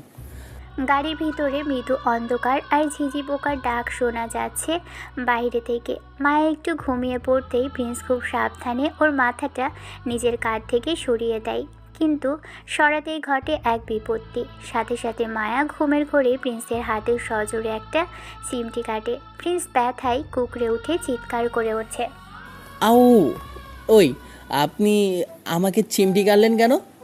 তুই কাঁদ থেকে আমার মাথা সরালি কেন? তুই কি আমি অনুমতি দিয়েছি মাথা সরানোর? তাই বলে এত জোরে চিমটি দিবেন? হাতটা একদম লাল হয়ে গেছে দেখুন। একদম বেশি কথা বলবি না। আর একবার যদি আমার মাথা তোর কাঁধ থেকে সরিয়েছিস তবে তোর খবর আছে বলে দিলাম। সোজা নাকের উপরে ঘুষে বসিয়ে দেবো। এই না না না, ঠিক আছে, আপনি আমার কাছে যত কিছু মাথা রাখেন, আমি আর কিচ্ছু বলবো না, একদম স্ট্যাচু হয়ে বসে থাকবো। এই তো গুড বাই, এভাবেই থাকবি। মায়া এবার আরও একটু অধিকার নিয়ে তার হাত দিয়ে প্রিন্সের গলা জড়িয়ে ধরে। সে প্রিন্সের কাঁধে মাথা রেখে আবারও গভীর ঘুমে তলিয়ে যায়। গাড়ির জানালার ফাঁক দিয়ে আসা বাতাসে মায়ের অবিন্যস্ত চুলগুলো উড়ে এসে প্রিন্সের মুখের উপর পড়ছে। প্রিন্স ঘুমন্ত অবস্থায় মায়ের শান্ত মুখটার দিকে একবার চোখ ফিরিয়ে তাকায়। তার হৃৎপিণ্ড তখন অন্যরকম এক ছন্দে দুলছে। প্রিন্স বিড়বিড় করে নিজের মনে বলে, তুমি ছিলে আমার অনুশ্রী, অবেলায় হয়তো দূরে, নতবা খুব বিড়ম্বনায়। মায়াকে এখন অসম্ভব সুন্দরী আর শান্ত লাগছে। সে গোল গোল দুটি চোখ আর উপরে কালো চশমাটা মুখটার সাথে মিশে একাকার হয়ে আছে। ফর্সা মুখটাকে একদম অজস্র মায়াবী তনয়া নিয়ে প্রিন্সের মনের অনুভূতিকে তোলপাড় করে দিচ্ছে। ঘুমন্ত অবস্থায় মায়াকে যে কতটা মায়াবী আর সুন্দর লাগবে তা প্রিন্সের আগে জানা ছিল না। মেয়েটা বাস্তবে অনেক বেশি রাগী হলেও ঘুমের ঘোরে সে যেন এক অবোধ শিশু। সত্যি বলতে প্রিন্স এই ঝগড়াটে মেয়েটার প্রেমে মারাত্মকভাবে পড়ে গেছে। কিন্তু এই কথা মায়াকে এখন বলার সাহস তার নেই। মায়াকে নিজের মনের কথা বলা মানেই হলো নতুন কোনো বিপদের মুখে পা দেওয়া। কে মিস্টার রোমান্টিক? এত মুখের দিকে তাকিয়ে থাকার কিছু নেই, বরং মুখে মানে জাহিমা মুখে সব বলতে হবে ব্যাপারটা।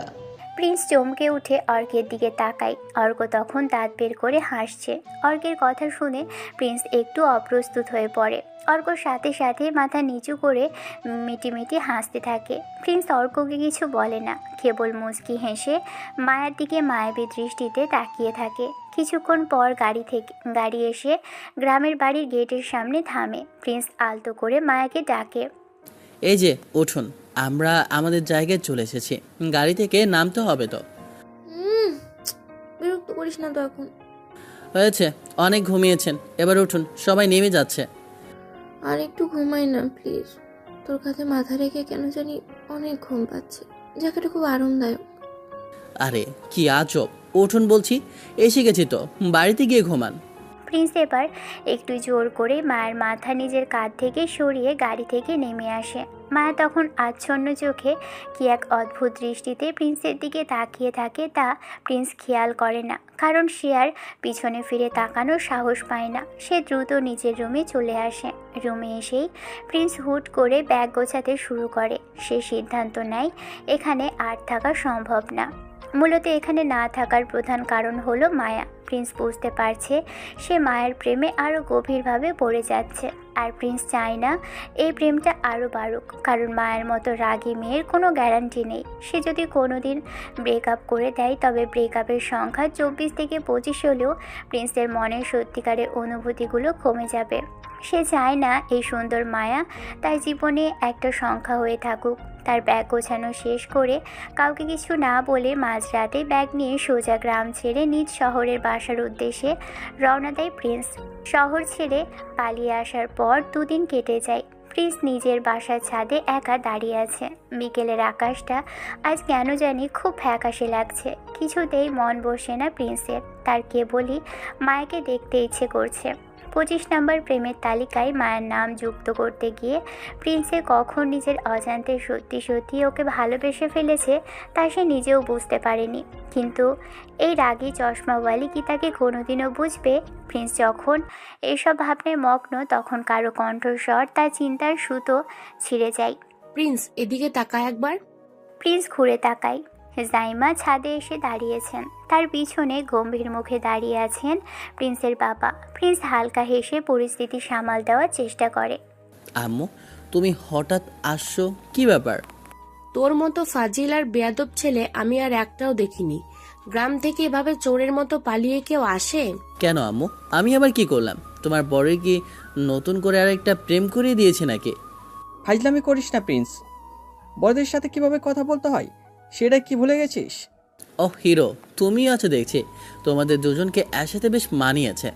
প্রিন্সের বাবা এবার মেজাজ গরম করে কিছু বলতে যান, কিন্তু জাইমা তাকে থামিয়ে দেন।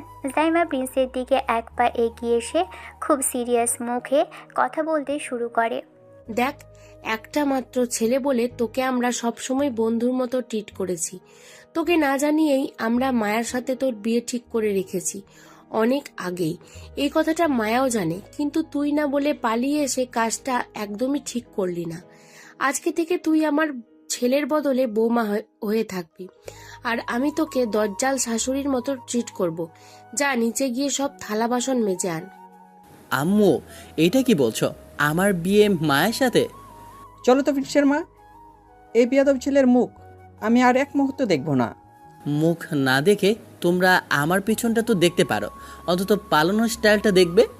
প্রিন্সের কথা শুনে জাইমা তাকে মারার জন্য তেড়ে আসে, কিন্তু বাবা কোনো মতে হাসি মুখে জাইমাকে নিয়ে নিচে চলে যায়। প্রিন্স একা দাঁড়িয়ে হাঁপাতে থাকে, তার বুকটা তখন প্রবল বেগে কাঁপছে। সে কি শুনল এটা? মায়া তবে তার জন্যই নির্ধারিত ছিল? মায়াও জানতো যে তাদের বিয়ে ঠিক হয়েছে? হঠাৎ কারো পায়ের নুপুরের মিষ্টি শব্দ প্রিন্সের কানে আসে। সে ধীর পায়ে পিছনে ফিরতেই দেখে সামনে মায়া দাঁড়িয়ে আছে। মায়ের চেহারার দিকে তাকাতেই বোঝা যাচ্ছে সে অনেকটা পথ জার্নি করে এসেছে। তার চোখ দুটো লাল হয়ে আছে, বোঝাই যাচ্ছে যে অনেক কেঁদেছে। মায়া হন্তদন্ত হয়ে প্রিন্সের দিকে এগিয়ে আসে। রাগে আর অভিমানে মায়া কোনো কথা না বলেই ঠাস করে প্রিন্সের গালে একটা চড় বসিয়ে দেয়। প্রিন্স কোনো প্রতিবাদ না করেই কেবল মায়ের চোখের দিকে তাকিয়ে থাকে। মায়া কাঁদতে কাঁদতে চিৎকার করে ওঠে। তোকে না আমি বলেছিলাম তুই সারাক্ষণ আমার সাথে সাথে থাকবি, তুই কখনো আমার পিছু ছাড়বি না? এটা তোকে বলিনি? তাহলে তুই কেন না বলেই ভাবে চলে এসেছিস? আমাকে একা ফেলে আসার সাহস তোকে কে দিল?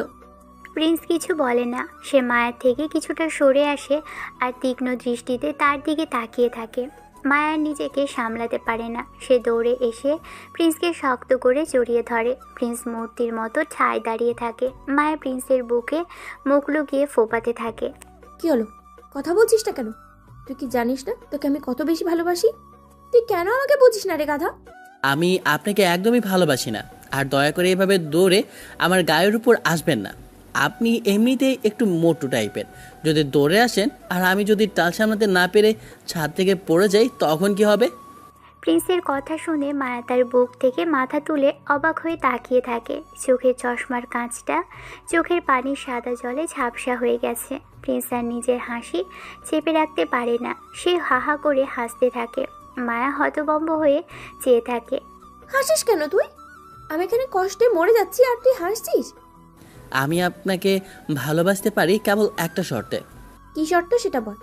এতদিন যতগুলো থাপ্পড় আপনি আমাকে দিয়েছেন, এখন থেকে ঠিক ততগুলো পাপ্পি বা চুমু আমাকে দিতে হবে। রাজি? কি এত বড় সাহস তোর? প্রিন্স আবারও একটা চড় খাওয়ার জন্য নিজেকে প্রস্তুত করে চোখ বন্ধ করে, কিন্তু কয়েক মিনিট পার হয়ে যাওয়ার পরও যখন মায়া কোনো চড় মারে না, তখন প্রিন্স ধীরে ধীরে চোখ মেলে তাকায়। সে দেখে মায়া তার দিকে এক দৃষ্টিতে তাকিয়ে আছে। মায়া তার চোখের গোল চশমাটা খুলে হাতে নিয়েছে। চশমা ছাড়া মায়াকে দেখে প্রিন্স একদমই ভরকে যায়। সে মনে মনে ভাবে, এই মেয়েটাকে চশমা পরা অবস্থায় যতটা কিউট লাগে, চশমা খুললে কিন্তু তার থেকে অনেক বেশি বাজে লাগে। প্রিন্সের মনের ভিতর রোমান্টিকতা এক নিমেষেই উধাও হয়ে যায়। ওই, তুমি আগে চশমাটা পরো বলছি। কেন পরবো চশমা? চশমা কি সবসময় পরে থাকা যায়? কেন জানি বাজে লাগছে তোমাকে দেখতে। চশমা না পরলে তোমার সৌন্দর্য খুঁজে পাচ্ছি না। তাহলে তো আমি চশমার পরবই না, আমার এভাবেই ভালো লাগছে। থুর, একদম জেদ করো না, চশমাটা পরো তো বলছি। পারবো না পড়তে, আমার চোখ এখন একদম ফ্রি লাগছে। চশমা পরো বলছি, না হলে আমি কিন্তু রাগ করব। না, কিছুতেই পরবো না, দেখি কি করতে পারিস তুই। মায়ের সাথে চশমা নিয়ে টানাটানি করতে করতে হঠাৎ হাত থেকে পিছলে চশমাটা নিচে পড়ে যায়। চশমার কাঁচটা মাঝখান দিয়ে ভেঙে দুই টুকরো হয়ে যায়। মায়ের কিছুক্ষণ চোখ বড় বড় করে সে ভাঙা চশমার দিকে তাকিয়ে থাকে, আর পরক্ষণেই টুকরে কেঁদে ওঠে। মায়ের কান্নার আওয়াজ শুনে কোথা থেকে যেন জাইমা তখনই ছাদে চলে আসে। প্রিন্স হাবার মতো তাকিয়ে থাকে। সে ভাবে তার আম্মু কি তবে আশেপাশেই কোথাও আড়ি পেতেছিল। বান্দর ছেলে, তুই আজই ওকে নিয়ে যাবি আর নতুন চশমা কিনে দিবি। ও চশমা ছাড়া ঠিক মতো চোখে দেখে না, তা কি জানিস না? দেব। তাছাড়া ওকে চশমা ছাড়া পুরো শৌখিনা বিবির মতো লাগছে দেখতে। শৌখিনা বিবি প্রেম করা মানায় না। কি?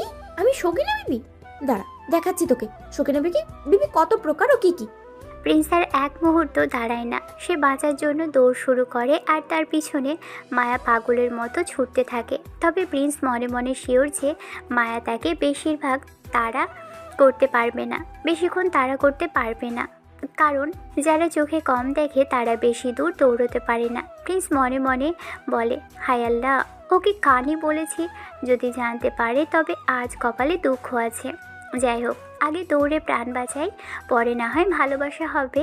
হঠাৎ মায়া থেমে গিয়ে চিৎকার করে বলে ওঠে, বাদর ছেলে দাঁড়া বলছি। আমি চশমা খুলেছিলাম তোকে একটা চুমু দেবো বলে। চশমা পরে কি কেউ কখনো চুমু দেয়? তুই একটা আস্ত গাধা। প্রিন্স এবার দৌড়ানো থামিয়ে থমকে দাঁড়ায়। সে পিছনে ফিরে মায়ার দিকে তাকায়। মায়া তখন চশমা ছাড়াই তার দিকে তাকিয়ে লাজুক হাসছে। প্রিন্স মনে মনে ভাবে, এবার 25 নম্বর ব্রেকআপটা আর হলো না, তার বদলে হয়তো কপালে অনেকগুলো চুমু জুটবে। প্রিন্স মায়ার দিকে হাত বাড়িয়ে দেয় আর মায়া ধীর পায়ে তার চশমাওয়ালি রাজকুমারীর দিকে এগিয়ে আসে।